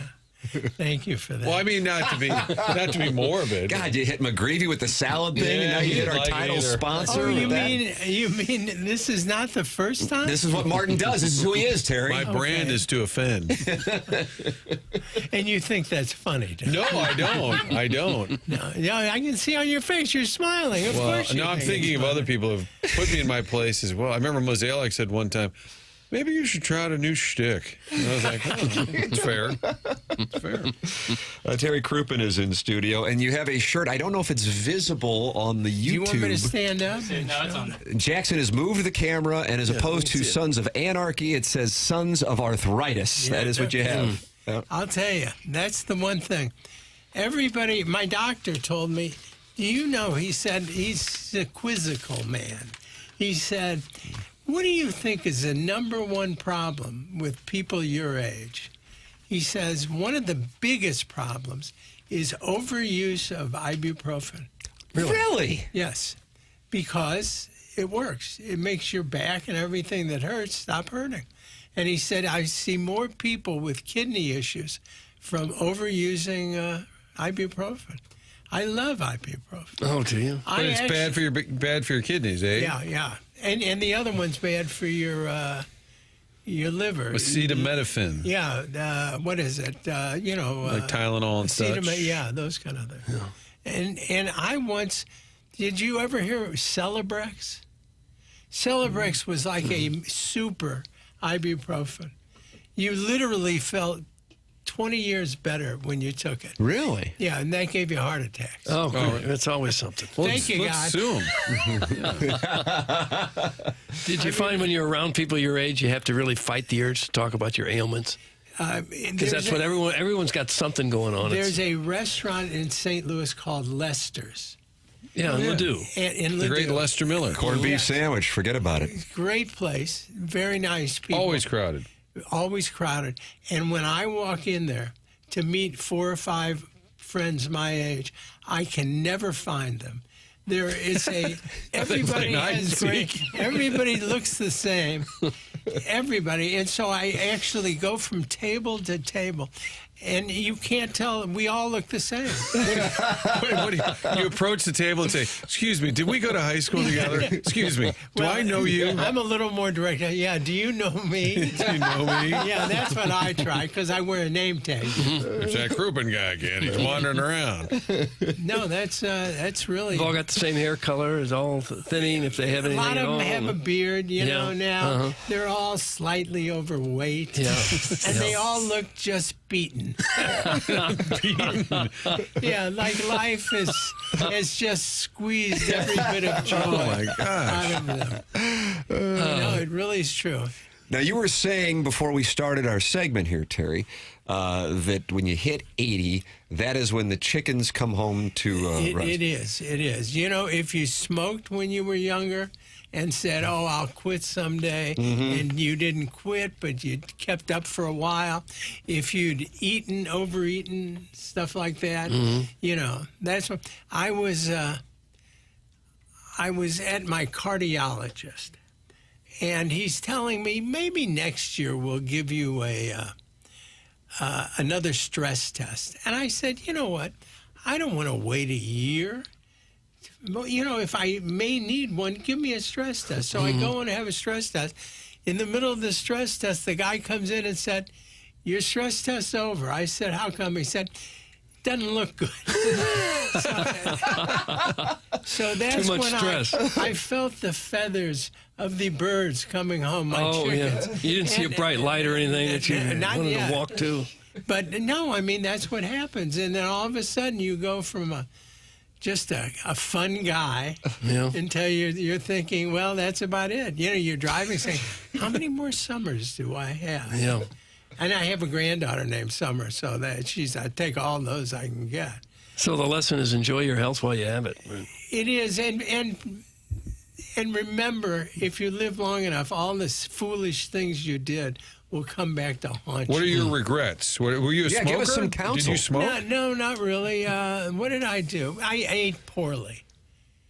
My regret. You know, I have a T-shirt that says, "The things I regret most are the things I didn't do, as opposed to the things I did." And I think that's kind of true. I have heard people say that. You want to regret the things that you did as opposed to the things you didn't do. I mean, I regret the things I didn't do much more than the things I ended up doing. But there are a lot of people in prison who are regretting the things they did. I like to think they're not. Because being in prison would be terrible. Yeah, if you were really a horrible guy, it would even be worse. Yeah. I used to do a lot of criminal law, and it was a very sad occupation. I bet. A lot of people were guilty. A lot of people were guilty. A lot of people weren't. You know, there's people caught up in the system that some people's lives just suck. So did you lose a case and you just felt terrible because you thought they were innocent? Yes, you not only feel beaten personally, because you hate to lose. And I remember I had a case where I was going to be Perry Mason for the day. And I got the sheriffs to bring not the defendant to sit in the defendant's chair, but to bring his cousin. Because I was convinced that the child who was the main witness really didn't know who he was identifying. And so they bring in the cousin of the actual defendant. The kid looks at him, and he says, that's him. And I do the whole defense lawyer thing. Are you sure that's him? Are you sure? Is there any way you could be mistaken? You had a reasonable doubt. Exactly. Are you positive? And then, of course, I unveil, well, that's not even the defendant. You know. And so the judge, who was Lackland Bloom, I don't remember. Lackland Bloom was the guy involved in the pornography case here. Hair. You remember when you guys don't remember. They wanted. But there was nudity, right? There and that was hair, and I believe the Broadway show. It was. And at one point, there's nudity, male nudity, and he was the judge who I think rightfully stood up for the freedom of speech and allowed it. But he was so nice to me. He was one of those judges that many of the judges back then were very state-oriented. A lot of them had been prosecutors, and they were very tough on defendants. I always felt maybe a little too tough, you know. What did he think of your shenanigans? He thought he stopped the trial. He brought me back in chambers, and he said, I can't believe you did that. You made me look like a fool. And I just felt horrible. You made the judge look like a fool? Yeah, Why? because he didn't recognize that the defendant in his case wasn't the guy sitting there. Yeah. And I think he thought I had done it to make him look silly. And I hadn't. I mean, I really liked him. It took years to get back in his good graces. He was a wonderful man and a wonderful judge. But, I brought Did that defendant get found not guilty, ultimately? I think he got found very lightly guilty. Okay. Lightly guilty. Oh. Yeah, well, he didn't serve as much time as... it was just but boy, I was proud of myself. I bet. Very showing. Very showing. I mean, I was Perry Mason there for a second. Was it hard to defend somebody that you knew was guilty and you knew we'd be better off with him off the streets, but you had to fight for him? I mean, that was sort of the deal. You know what I mean? That's what we were there for. And you very quickly developed us against them. With the prosecutors were all very full of themselves and what they were doing. And you got to like I remember I had a guy who was a murderer, alleged murderer, and he used to call the house all the time. And the kids would always get the phone, and they would say, "Dad, it's Wilford." And I'd find them sitting there talking on the phone, and I'm saying, "Who are you talking to?" He said, "Oh, it's just Wilford. We're talking about it." And he was a very personable guy. Kids loved him. You just whacked a few people, is all. He had an issue with allegedly. Gun. Yeah. He did not practice good gun safety. That's what it was. That was your defense? Yeah, that's right. He just was he had poor judgment, had poor impulse control. Would you tell? I know this is a sports show, but we're kind of on this kick here, which I like. Would you tell your defendants to wear a suit, clean up, get a haircut? Is that a big thing where you got to present, put on an act? Yeah, you won. And, the problem is these guys have been locked up for a long time. A lot of them don't have family that are, going to be very helpful. Mm-hmm. Yeah, you wanted them to look normal and innocent, like respectable citizens. And it's funny, I used to go down to the courthouse periodically, years later, and it seemed like there was just a very few crime families that you would see even after 10, 20 years being away from it. You'd recognize the family names. There were just people and families that just were criminal families, just father, son, uncles. It was a very interesting time. I was a public defender. I actually had a badge. Wow. I would flip it. Remember the old G-men used to flip their collar of their coat to show their badge? I did that all the time. How often did you have someone you absolutely knew was innocent, was completely innocent, and still got found guilty and went to jail? Does that happen very often? No, but it happens. Yeah. It happens more than you would think. Especially eyewitness identification is just very unreliable. Yeah. Especially when it's cross-racial. Black people, I don't think, are very good with white people, and white people are very good with black people. People would be certain, and it was a tough time. Because public defenders back then didn't have any budget. Yeah. We couldn't take depositions and stuff.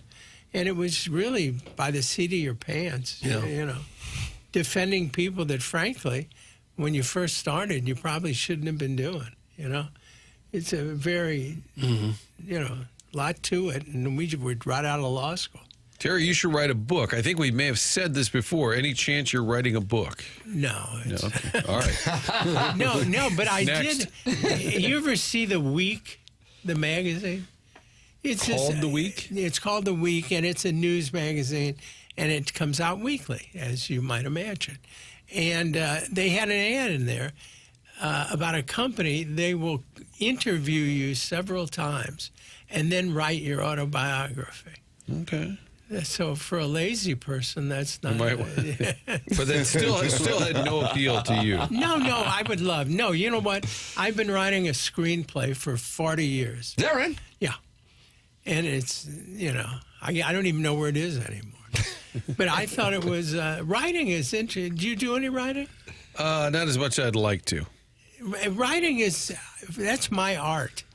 You know, I write a lot of commercials. Oh, yeah. And, by the way. When you penned that letter to Stan, that got a lot of play. You wrote the words, right? I did. And I also, my daughter has type 1 diabetes. And I penned a letter to the editor about when President Bush stopped stem cell research, and which really bothered me. And I sent a very nice letter, and they published it with our picture. Oh, yeah. So in the Post-Dispatch? In the Post-Dispatch, yeah. Sound off. Yeah.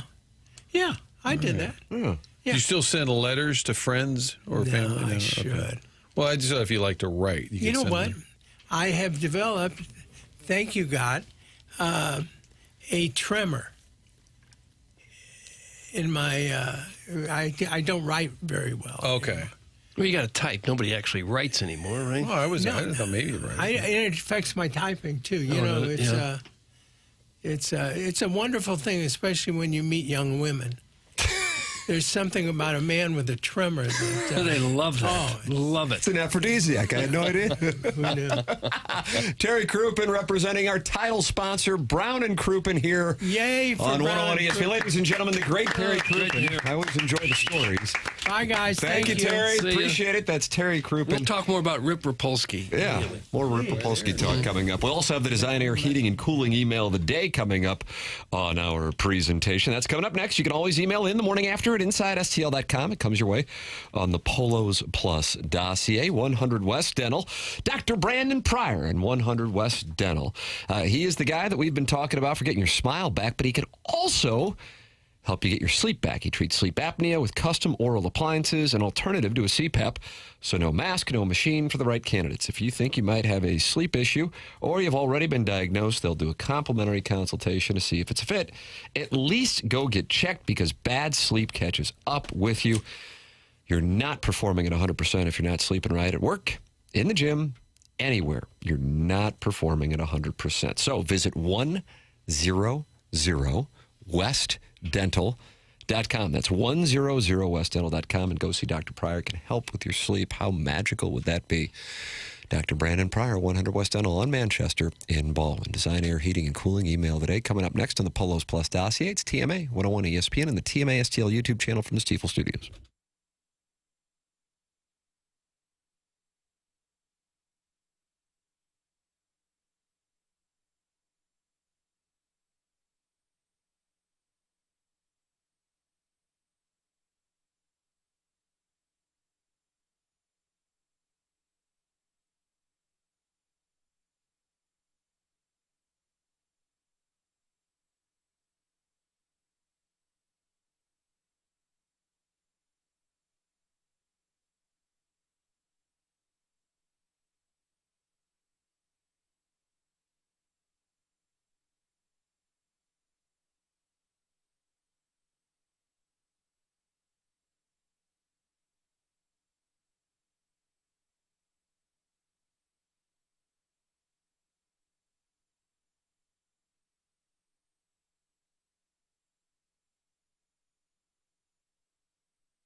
I don't remember this from 92, but I'm enjoying it. That was only in the 7 and 8 o'clock hour. Oh, 9 o'clock hour from Arcana, you play these. Oh, it's just a free-for-all now. Sounds like a nostalgia merchant to me. Nice, Martin. This one's about Earl Weaver. The Banty Rooster? That's right. The Earl of Baltimore. Doug's St. Louisan. Grew up in St. Louis. Mm-hmm.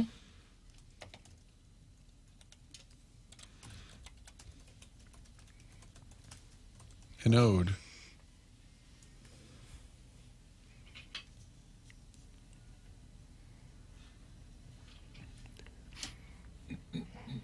That leprechaun smile. You find that offensive, Martin? No, I've given up. Especially with Jackson's anti-Irish diatribes.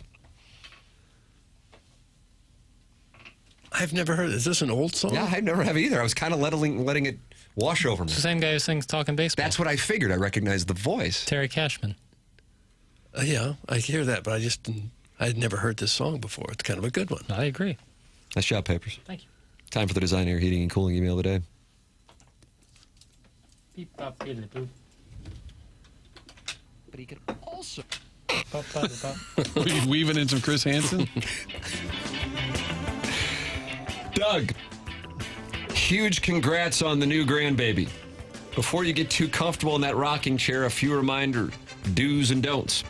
Do know your changing station colors. White or blue means baby changing station, ages 3 and under. Do not confuse those with the ruby colored ones. Those are reserved for stepdads and uncles only.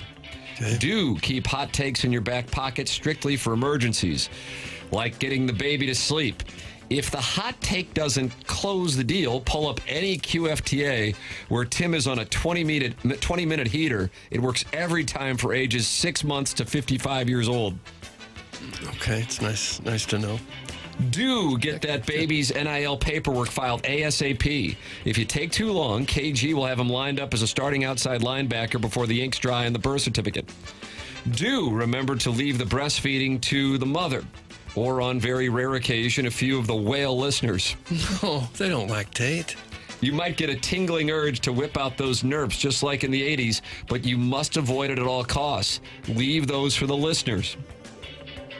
Do not, under any circumstances, forget where you came from. I get it, new baby, all the attention shifts, but I'll still be behind the old Nicolette's dumpster every other Friday night, oiled up with the leftover butter from the bread baskets, waiting for our regularly scheduled meetup where you show off your dirt? No. Who was that, Tim? Steven Time from the Brothers Time Incorporated. If you have to ask how much our Mary Kay party costs, you can't afford it. I'm going to suspend him. Thank you, Appliance Discounted, for allowing me the privilege of suspending Steven Time for that comment about the Dirt Star. He's been suspended a period of 2 days' time. No, it doesn't feel very good. It's uncomfortable. Thank you to the Bradleys, though, and the Appliance Discounters. Thank you, Appliance Discount. We got love a new your refrigerator from a couple weeks ago. Yeah. Morning, gents. The king of wishful thinking was straight fire coming back from the break. Kudos, Papers, on a solid selection to kickstart a mediocre wrestling segment. Keep on pumping out the solid Raw review content. I know now the new Intercontinental Champions and that Chile is the number 5 country in the world, which fulfills an oath I took as a young child during my 8 hours of daily martial arts training to be informed of all Raw champions regardless of their continent. Some people like some things, and some people like good sports radio, and some people like the sound of their own obnoxious voices. And then we, the people, get that segment. I'll trade it for the stay-at-home Ledoux mom casually reading nursery rhymes and kid stories in a thick southern accent while sipping Pinot Grigio. That, sir, is content that plays. That's from Bro Fallon toasting white wine glasses. Bro Fallon. Martin, calm your damn self. We'll get to what I saw Doug doing in a minute. God dang it, hold on. There's a damn Missouri Sheriff Convention in town, and I need to find a new place to smoke this chronic. Okay, that's better. Fellas, what the hell is going on down here? I know I've been out in Washington for a few years, but when did the state government pass legislation that everybody south of 40 must have a tattoo that looks like it was drawn by a 4-year-old hopped up on Mountain Dew? I'm pretty libertarian when it comes to licensing laws, but these said artists are doing more destruction to the reputation of this fine state than the advent of methamphetamines. Speaking of meth, these Hoosiers need to be doubling their dosage. Tim, I crap you not, 67% of the benches and chairs at this place are busted. I get eating something that doesn't come twice fried is foreign to some of these show-me-staters, but until you're not showing me your guts spilling out from under your pit-stained Chiefs basketball jersey, we're going to need to increase the intake. Everybody dresses the same down here. Cargo shorts in the pool, yada, yada, yada. But there was an older fellow wearing a thong. Doug, you're about to have another grandson. You can't be going full spready at Party Cove no matter how much the frat boys from Mizzou cheer you on. Have some couth. Happy to see you manscape that mud socket, though. All right, gotta go now. Sullivan County Sheriff just rubbed his finger down my back. Toodles, that's Jugs, and he's at the lake. There's never an excuse to say man socket. Jugs in D.C. I'll be going live on Facebook this afternoon to apologize for my actions at Lollapalooza 1992. I accidentally took 3 hits of acid and I was sprinting through the lawn, so if I messed up your blanket or stepped on you, I apologize. That's Chairman Steve. He's in Des Moines. Chairman Steve in Des Moines. Because we're celebrating the year of 1992. That's correct, and also Iggy's live thank you video. Which had a lot of complaining in. Clarifying. Tim, we got 1 hour. 1 hour. We went from a great Rafe Williams intro to human highlighter Iggy's sad story of losing all his belongings that could sadly fit into a single fanny pack.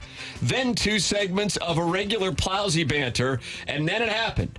Swope's Picks, episode 15, Call In Big Lesbian started playing right at 1:12 p.m. That translucent, smooth brain couldn't make it 90 minutes without cutting corners. KG is staring at Marty's back, licking his chops to Wally Pip him. Forget sending him to Chicago or Seattle. Send him to Oklahoma City, far away from his woke sip brethren. Lick my hoop, Doug. Exasperated and aroused. That's Iggy's crestfallen accountant. Iggy's crestfallen accountant. Oklahoma City would be an NBA town, buddy. Yeah. I don't give a damn. Are you enjoying some chaw? I'm chewing gum. Did you take gum and shove some tobacco inside of it? No, it's energy. Wait, do I look like a relief pitcher? Yeah. No, I'm just chewing a little gum, having to chew. Yeah. What's the beef? Well, it's a notable chew. I know, but I'm not. I had my mic off. Bubba? I had my mic off. I'm sitting here enjoying the designer. I know, but we're having a show, and you're over there. What do I do during this segment? I sit here and I listen. But nothing. Chewing gum and. Yeah, it's not a great radio snack. That's why my mic was off. Seriously, leave me alone. Leave me out of this. No, talk to me. I can throw in the side of my cheek. Because you got like doing it right now. 4 pieces of bazooka in there, Joe. I'm not having 4 pieces of bazooka. It's an energy gum. Is it? Yeah, I'm getting torqued up. Energy gum? Torqued up on some gum? Yeah, I got this road program coming up, and I need some energy. Yeah, the old days people just snorted, so now you're chewing Yeah, gum. here I am chewing gum. God forbid. Dear Dossier, today marked the triumphant conclusion of what historians will one day call the pouch incident. After golf, I accidentally left my bulging essentials pouch in a friend's car. Inside were my keys, phone, beef sticks, and cigs. In other words, the contents Lewis and Clark would have packed if they had Bluetooth. Thankfully, word spread. Calls were made, texts were exchanged, men of action mobilized, and by nightfall, the pouch had been recovered and civilization was preserved. Most men would have quietly gone about their day, but most men aren't burdened with my level of influence. So I posted a gratitude video on Facebook. The video lasted 9 minutes because courage requires context. I didn't post it for attention, though. The people simply deserve to hear from the survivor. A few friends claim I've now told the story too many times. That's like telling Neil Armstrong to stop bringing up the moon. What humbles me most is that I never sought recognition. I certainly didn't seek out to become the face of pouch recovery awareness, yet here I am. The pouch is back. The jerky survived. And once again, I have demonstrated the sort of steady leadership normally reserved for military commanders and first responders. Doug, that comes from the TMA Troubadour. TMA Troubadour. I am Ken's man purse, and I am not thrilled with all the attention that has been thrown my way. I have seen a lot over the years, parents throwing their daughters at him because of how sensually he handles romaine lettuce. a Rolodex that men would kill for, the birth of most ideas that have led to unimaginable wealth for the people who stole it from him, and more leaked nudity than normal man can survive. But let's steer clear of these suggestions to replace me or attach a chain to me. I have worked long and hard to establish myself as an essential bank bag rather than a man purse, but this attention is going to force the realization to materialize. Then, who is going to carry around his smokes and backup smokes and beef snacks and Post-it notes of porn and Cameo passwords? You don't want to subject anyone else to the things I have endured. That's from Shooter McGavin, the vice president of being questioned about anniversary posts, but professionally pivoting to happy birthday posts instead. Shooter McGavin. Guys, Iggy is going to get robbed for his bank bag he's carrying around, only for the thief to return to the scene of the crime due to the profound sense of pity, return the sad grab bag, and apologize profusely. Thanks. That's from the unknown DJ, and that's what we have. Unknown DJ. For the Design, Air, Heating, and Cooling email of the day, what we'll do is we'll vote, and then we'll announce the winner.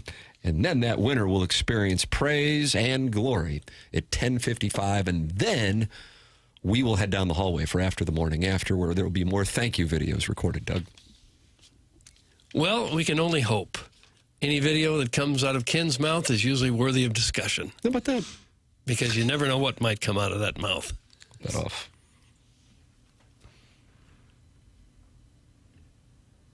Good point. Well, it's I love letting I'm just happy that he has his pouch back. I think a lot Why of us don't you watch the thank you video, because you know we're going to talk about it. I guess I'll have to. Actual show prep. I heard quite a bit of it already. I got the gist of it. I think we need TMA pouches. I really do. You think that has to be winners? Mm-hmm. Lifetime Roofing is a winner. Online at lifetimeroofingstl.com. Serving the St. Louis metro area since 2005. That's Dustin McClendon and Lifetime Roofing. Veteran-owned, locally owned. They only work in the St. Louis metropolitan area. They're not a storm-chasing operation. They're not out-of-towners. They're certainly not corporate. Their focus is the St. Louis area community only. So they're not franchise or PE-owned. That means they're locally owned, which means they're locally accountable to you. If you are in need of roof or siding, support the sponsors. The sponsor of the Lifetime Roofing Lead here on TMA. That's lifetimeroofingstl.com. Ask about their literal lifetime warranty on new roofs and James Hardy siding. That's Lifetime Roofing at lifetimeroofingstl.com. If you're in the phone call business, the number is 314-800-0426, or just go online at lifetimeroofingstl.com. We head into our 10 o'clock hour, even though it's 10:16 here on TMA 101 ESPN.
This is Jackson with a Sports Center update, and that's brought to you by Universal Windows Direct. Cardinals take on the Phillies again tonight, 6:45 p.m. first pitch with Andre Pallante on the mound. That was another Sports Center update brought to you by Universal Windows Direct. You'll be saying, I love my windows.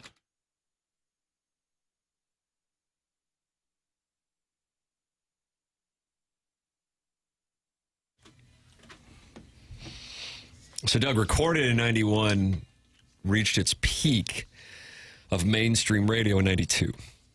Okay. And what was the importance of 1992 today? Yeah, what were we doing there, Papers? I wouldn't say there's really any importance, just a wonderful year to celebrate. Where were you in 92? Bussing tables at Pietro's. Oh. Shorty arming the throw from second base to first base. Nice. Doug? Wow, is it Channel 4? Well, were you covering me? I'm sure we were. Yes, I knew if we could get a photographer. Well, not likely. Right. But if we could, we'd have been out there, of course. Was your oldest born at that point? Yeah, he's born in 89. Got it. Had another one in 92. Got it. What's the grandchild update? It's been born healthy, but they're still not telling us boy or girl. What? But Mazel Tov nonetheless, baby. It's so dramatic. My son is so dramatic. No, you'll Is he going to announce it on the fan page to try to supersede Iggy's apology video or gratitude video, wherever the video is? He should make a gratitude video. John Vaughn makes a gratitude He wants video. us to all be surprised when we show up. That's nice, though. Yeah. What do you think? Oh, I think it's a boy. It's been a run on boys all over the family, so I assume it'd be another one, but I don't have any idea. Flip a coin. Have they told you name choices for either way? No. Well, that would give away. I guess you go if you told them both. Right. Now, here's something I've heard, and I experienced this. I have 2 sons. Doug, you have 3 sons, and now 2 grandchildren. 1 a boy, 1... One is a they. They, them. That's right. I already has a Twitter account with that on there. And Eric in the Central West End is pissed. That our wives, I'm curious if your wife had... My wife already knew that the second child was a boy in her mind because the pregnancy was exactly the same, but for those who have had a boy and a girl, the pregnancy is different. Have you heard that before? I have heard. I feel like I heard that when we were experiencing our second. So that's I'd be curious if your daughter-in-law made reference to it, and that's why you They haven't said much about that. They've been very secretive about it. But when you see a woman go through pregnancy, it makes you darn happy that you're a guy. Yep. Because we love our prostates. Yeah. We do. Thank God I don't have to have a human being come out of my body. Yeah, or lactate. Yeah. It's a twofold victory. Kurt, what about you in 92? I think I was just winning science fairs and setting multiplication tables records. Oh, for heaven's sakes. How many science fairs did you win? 2. I'm back to back. What was the subject? One of them I tested batteries to see which brand would last the longest. We made little homemade motors and tested Energizer, Duracell, and Rayovac. Who won? Me. No, I mean, what battery company won? Oh, I don't know that. Oh. And then the next year, shout out Ken, we did the effect of secondhand smoke on plants. Oh, what'd you discover? Bad. Oh, all right. Yeah. We had a control group where the plants grew with no exposure to secondhand smoke. Mm-hmm. And then the test group, we would burn cigarettes in the closed aquarium. You kind of feel like you knew what was coming before the results came in, but...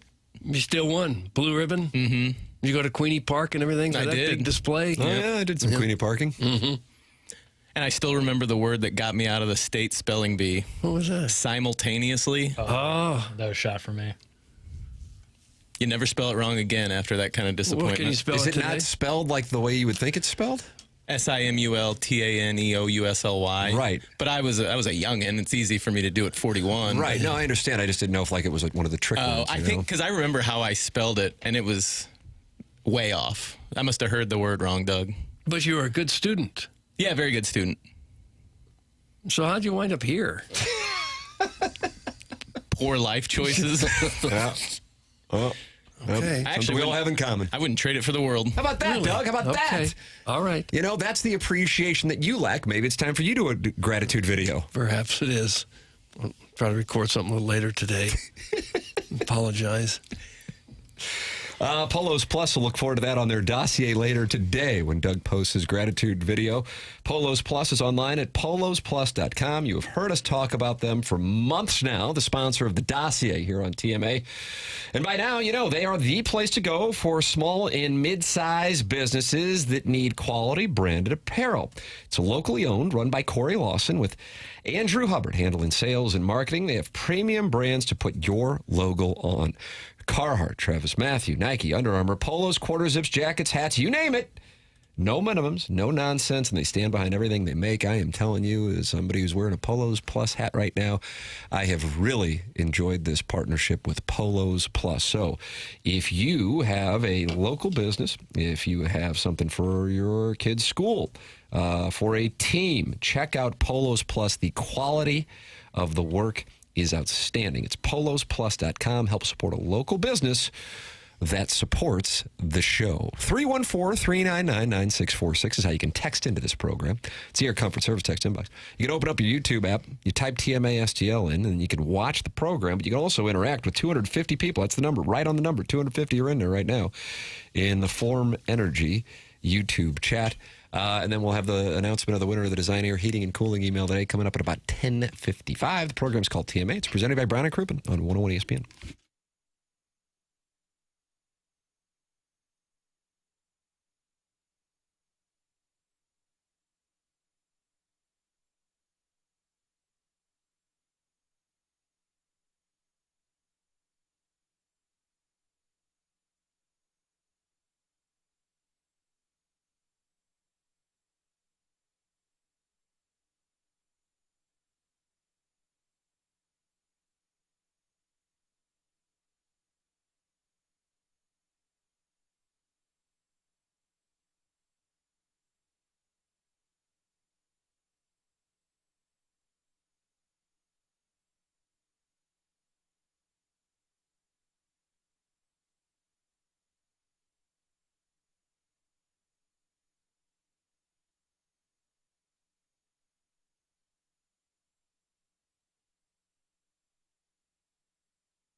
Man, listen to Big Sean, eh?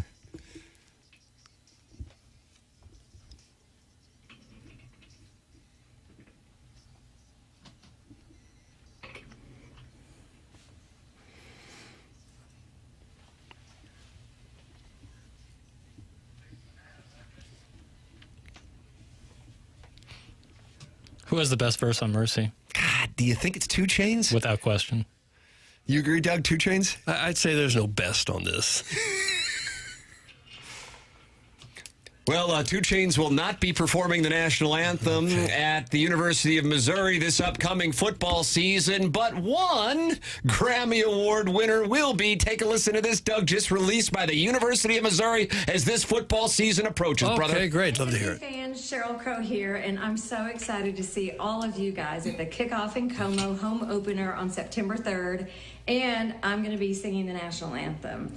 So I will see you then. Can't wait to get back in town. And M-I-Z. Who was that? I think it was Fernando Rodney. That was Fernando Rodney? I think so. The hell's he doing there? He was hiding behind that bush. September 3rd, national anthem. I saw a sad story the other day. The electrician was killed building that north side of the stadium. I saw that. Yeah, bummer. Hope they do something for him. Just because I don't know when you'll look at your phone, Tim. We got a surprise guest on the line. My God, I'm not looking at my phone. Is it Sheryl Crow? Could be. Doug joining us right now. Sheryl Crow here on 101 ESPN. Hello, Crowsy. I love Sheryl Crow, and I wish I could think of a song right now because I used to listen to her all the time. Hey, ladies and gentlemen, the great Jeff Suppan. Leaving Las Vegas. All I want to do. That was the song I was trying to think of. Yeah. Man, you are a magician. Doug, finally, it's great to have guys who come out and win Game 7s of NLCSs appreciate my greatness. It's nice to reciprocate that. But, Soup, it's Tom Petty Tuesday. Yeah, it is Tom Petty Tuesday. Yes, it is Tom Petty Tuesday. Thank you. Yes. We got Soleil Luna. She's on Finley's team. She's going to be on there today. Oh, nice, Doug. Yeah, she sent me a message. I was hoping one of you guys would send me like a Tom Petty Tuesday That's thing. Not a bad idea. Yeah, are you familiar with what they do at the University of Florida? You're either going to go, of course, or you're going to be oblivious to it as a SoCal guy who might not really be into college football. Well, okay, so they don't probably sing Country Roads. Where's that at? West Virginia. Although also an Enterprise Center with blues games, believe it or not. What Tom Petty song do they sing? Okay, so I Won't Back Down. They play it. Jackson, you want to pull that up so Soup can hear it? It's a tradition, I think, in between the third and fourth quarters at Gainesville, the University of Florida, at the football stadium. Doug, what is that football stadium known as? The Swamp. The Swamp, sure. Yeah, and it's a big tradition, and so they have their Tom Petty Saturdays when they have in between the third and fourth quarter, the whole stadium is singing I Won't Back Down to try to inspire the Gators. Papers, do you happen to have the audio? Take a listen to Jeff Suppan on Tom Petty Tuesday here.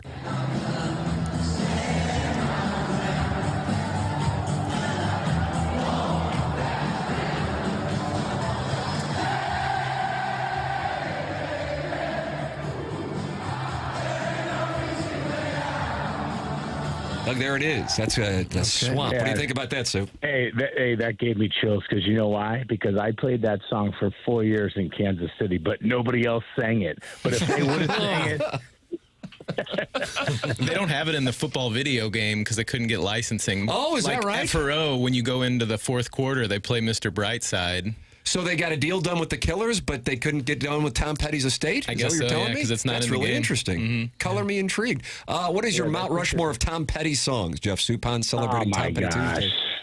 Okay, there's one song, King's Highway, but if you get it on the playback album, which is his box set, that's one of my favorite all-time songs because it's live. You know, and then I do like, you know, I like She's the One. I mean, I actually listen to everything Tom Petty, and somebody was like, hey, how come everybody's putting the same songs? I go, because they only know the greatest hits. So eventually I'm going to do my little deep dive into the songs that I like from Tom Petty. But my brother was a huge fan when I was growing up, and then I just became a fan. But it's fun. It's been a fun thing. Tom Petty Tuesday, TPT. TPT. You know, I got to tell you, I'm going to start delving into doing just beyond the hits. Hey, something I saw on your Instagram here within the last few days. And I was gonna DM you about it. Actually, is the Spezio book? I saw you were reading it, right? Oh, I was, yes. So I haven't read it yet, and I understand there's going to be like a movie on it as well. What's going on there with your former world champion teammate? So when, you know, because we came back and I was talking to Spees and he was telling me about the book, I was super excited about it. Just the story. I mean, because I know a little bit of the story, and So he's like, hey, man, I'm going to send you the book. And so I started reading it. It's funny, just reading his author's notes. Like, it's funny, like generations of players think the same way. It's just weird. Like, if I listen to somebody who played when I played, and when I hear them talk the game, I'm like, man, that sounds just like me. Like, that's how I would view it. You know what I mean? And so he did his author's notes, and I was like, dude, I'm in. So I took those photos for Instagram, and I haven't gotten back in the book, but I will, because but I just read the intro. I read his dad's comments, and then I read his notes, and so I'm looking forward to finding out more about his story, about the greatest comeback. I'm not trying to put you in a weird spot. I'm really not. This comes from a good place, because obviously he now has told his story, and so much so that it's in a book, and if anything, he's very vocal. How much were you aware of, or you guys aware of, what he was dealing with while it was going on? Well, there were some times where I saw some things, like after wins and things like that, and but as a player, like, that's the crazy thing about baseball, because it's a game that's played every day. Yeah. You're not really diving into everyone's, personal life and things like that. And if you're ready from 7 to 10, really, that's what the team is. So, we supported everybody. I mean, obviously, if I was hanging out with them, might have had a conversation, but we didn't, pitchers and position players were all teammates, but we always didn't get, hang out like that. Mm-hmm. So, but there was a few signs I saw, but it's hearing him talk about it. It's a trap that, anyone can fall in. Yeah. I mean, like, it's a lifestyle that's you're out at night, you sleep in, and yep. And it's I'm not gonna say it's easy, but it's easier than most other lifestyles. Sure, because you have all that money, and you can sleep in, and you got the adulation. I mean, especially, I don't know what it was like in Anaheim, and you'd be able to speak to more. I remember Edmonds always saying, I was anonymous in Southern California playing for the Angels, but I come to St. Louis, and everybody knows you. So that, I guess, can add to the temptations. That's very true, and even for the little scrubs like me, you know what I mean? Like, anywhere else you play, like in L.A., it's just different, right? Unless you're Kobe Bryant or Magic Johnson or, somebody, whatever, Mike Piazza, you're not getting noticed the same way when you go places. So, I mean, you are kind of anonymous, and there's a lot of athletes here, and there's a lot of celebrities, and people kind of get immune to it. Not always, but ever since I started joining the show, I do get noticed here sometimes. Yeah, we're kingmakers. This show is really big in Hollywood. Uh-huh. Yeah. This show is really big in Hollywood. No, it's huge. And then I've gotten some from Chairman Kurt. Like the Attack of the Zone. I'm getting a lot of push on that. And then agents. But there's educational value. Like when I watched Doug and he was learning about the foot. The emoji thing, and I didn't. Oh yeah, I learned a lot that day. I mean, I didn't know about that about when Jackson was explaining all this stuff. Like that was totally over my head, and I don't really talk in emojis, but people do, right? I mean, and there's like this whole secret language, you know what I mean? So I'm trying to learn about that, and it's a lot of life stuff today. This whole week because what. I was just going to say, a couple weeks ago, you texted me on a Friday night, and I saw the name pop up on my screen, and I thought, oh, my gosh, Attack of Arizona is happening. He's texting me to tell me this is going on. And no, he had just seen the reel of me describing when I cleaned myself up standing up, and I got walked in on. Yeah. No, the former Game 7 winner was criticizing me for my habits and not signing a podcast deal with me. We don't judge. Amen. Yep. Be curious, not judgmental, Doug. Well, that's I kink shame. Yes. But Doug I do. Doug I will kink shame. The great Jeff Suppan, a surprise guest here on TMA, and it's wonderful to hear from you. I know, it's been a long time. Yeah. School started, right? And school so now started? I'm like, you guys the kids are already in school on August 11th? Yeah, so Brody is a freshman, and so it's like orientation, and then Finley is a junior, so she is like leading the freshman orientation, and so like she's driving him to school. I'm like, dude, what am I gonna do now? I mean, I wake up, it's crack of dawn, and I'm like, she's not gonna work out or something. And but now school started, and so now we're back in the flow, and here we go. Here we go. Yeah, well, hey, you know the door's always open here. Up early in the morning, calling in. We'll talk Tom Petty Tuesday. On Tom Petty. You know what? That is amazing. The quinky dink that just happened, but with the Tom Petty Tuesday. But I'm flying to Chicago, then I'm driving to Notre Dame this weekend for Finley, so I'm excited. There's a camp, so like when your kids play sports and they're trying to go to college, they got to fly all over the country to go to these camps, so the coaches see them. So I'll be doing that. Maybe I'll check in on Friday. Yeah, absolutely. I'd love to hear how things are going on with the Fighting Irish up there. Yeah, it'll be interesting. So you guys good though? You guys, the show's doing well? Well, I mean, the show's been ridiculous for 22 years, so I mean, we're not gonna try to change up the brand. You know, you go out there to the mound with what works, right?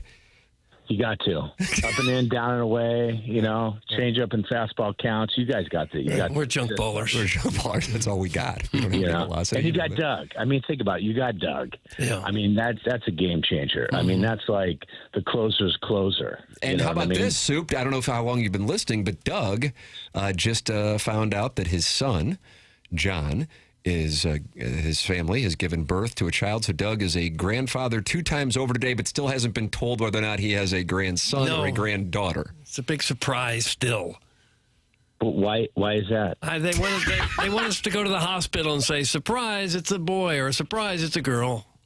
Are you going there right after the show? Yeah. Yes. Uh-huh. Will you let me know? Well, you won't care. Why would you care? He cares? You got a 50-50 shot. Yeah. You got a 50-50 shot. I don't know. I mean, yeah, that is true. That is that is exciting. Congratulations. Well, thank you. There it is. You got that. Thank you very much. Soup, always great to talk it over with you. Jackson tells me we got to go to a break, and that's the way the world works in our radio world. Jackson, for crying out loud. Yeah, all right. I'll see you guys later. See you soon. All right, we'll see you. Jeff Suppan calling in from L.A. Just kind of, kids are heading off to school, and he's just like, well, ours is the type of show where friends feel they can drop by at any That's time. right. I felt bad. I had to wave him off yesterday. Oh, he called in yesterday? He texted me. And oh, is that right? I didn't know that. I waved him The off. timing wasn't good. All right, we got a break. I don't know where we are, but I know we got a break. That's all I know. It's TMA 101 ESPN.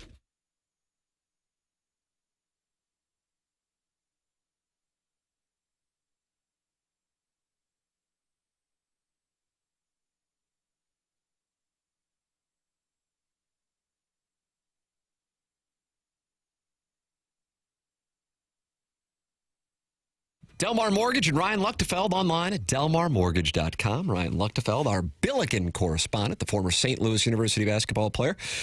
He gives out his personal number, and that's a number I was working with because that's who I was working with. Ryan Luchtefeld and Delmar Mortgage. The number is 618-593-3608. 618-593-3608. Call or text Ryan Luchtefeld at Delmar Mortgage if you are looking to buy a home.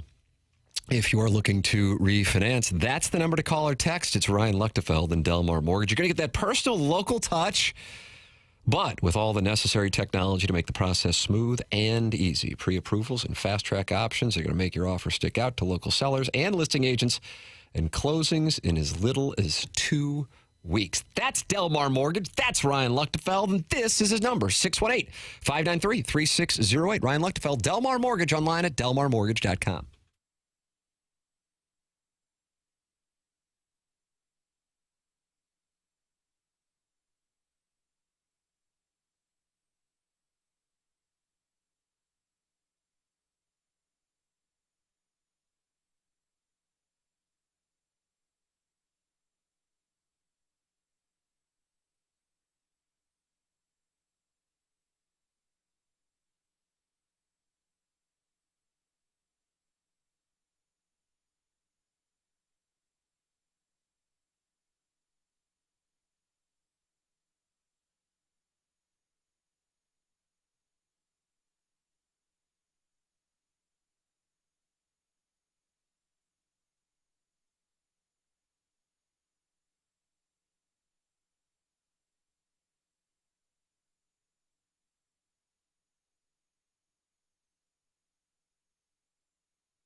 Doug, that Jeff Suppan just called in to Yeah. congratulate you on the birth of your grandchild that is still, as far as gender goes, TBD. Right, still a mystery. Little Winston.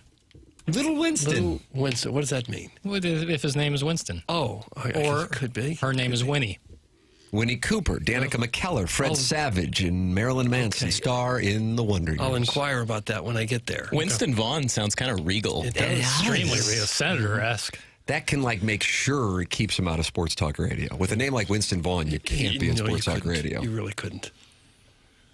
You really couldn't. Sounds like an oil tycoon. It does, actually, now that you mention that. Winston Vaughn. The program's called The Morning After. It airs on 101 ESPN and, of course, the TMA STL YouTube channel. And without our sponsors, the thing doesn't exist. I don't even know if we make it out of 2004. Hell, they almost got rid of us in 2004. Right around this time, as a matter of fact, August of 2004. Well, but, Doug, the good news for you is here we still are in 2026. With another 30 years to go with the program. That's correct. That's right. The goal is to get the thing to 50 years. You guys wouldn't still do this 30 more years from now, would you? If you would have told me in August of 2004 that I'd be doing it in 2026.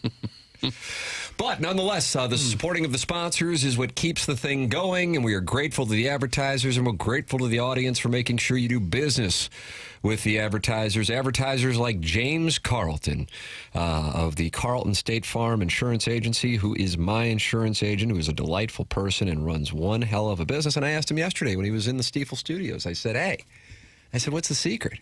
Let me just replicate it. What's going on? He goes, well, I mean, it's answering people's questions and getting back to them. Pretty basic. Doug, the same thing that worked 100 years ago, the same thing that worked 50 years ago is the same thing that can work in America in 2026. All right. And that's people communicating and people respecting each other. Era. Was that part Kennedy, part Clinton? Is that what I just heard? Obama, too. More Mike Martz. Yeah, maybe a little Obama in there, too. This country. People.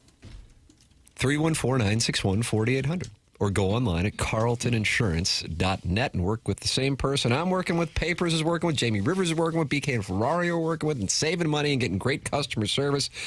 A phone call that takes about 3 minutes could wind up saving you thousands of dollars. Think about that when you analyze whether or not to make that phone call. It's worth it just to find out. And then you're going to get great customer service and maybe save a bunch of money. It's James Carlton, the Carlton State Farm Insurance Agency. The program's called TMA. It airs on 101 ESPN.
This is Jackson with the Sports Center update brought to you by Universal Windows Direct. Cardinals Phillies tonight, 6:45 p.m. Forgot about Dre. Andre Palante on the mound for the Redbirds. That was another Sports Center update brought to you by Universal Windows Direct. You'll be saying, I love my windows.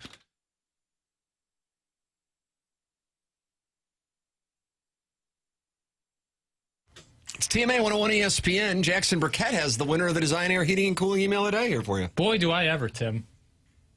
The winner today, it's August 11th, the TMA Troubadour. TMA Troubadour ships it, Doug. Okay. Congratulations to the TMA Troubadour. Kind of some wonderful things are being said in the Form Energy YouTube chat, Doug. Tim and Doug get better looking every year. It's a real-life Benjamin Button. It's from Don Peepee. I agree. Really? No fooling. You think we're hotter than we were 10 years ago? Yes. Is that possible? Yes, both of you. How so? Just more distinguished, far wealthier? Yeah. You kind of carry yourself in this real handsome kind of way. Wow. You ever had, is that an HR violation? It felt like it. Well, it's like you Very finally uncomfortable learned right how now. good looking you are. I've come to grips with it. It's being impossibly handsome has been a burden Right. my entire life. It's hard to be taken seriously. Yeah, I feel like people just look at you and not listen to you. Right. Your eyes are up here. Yeah.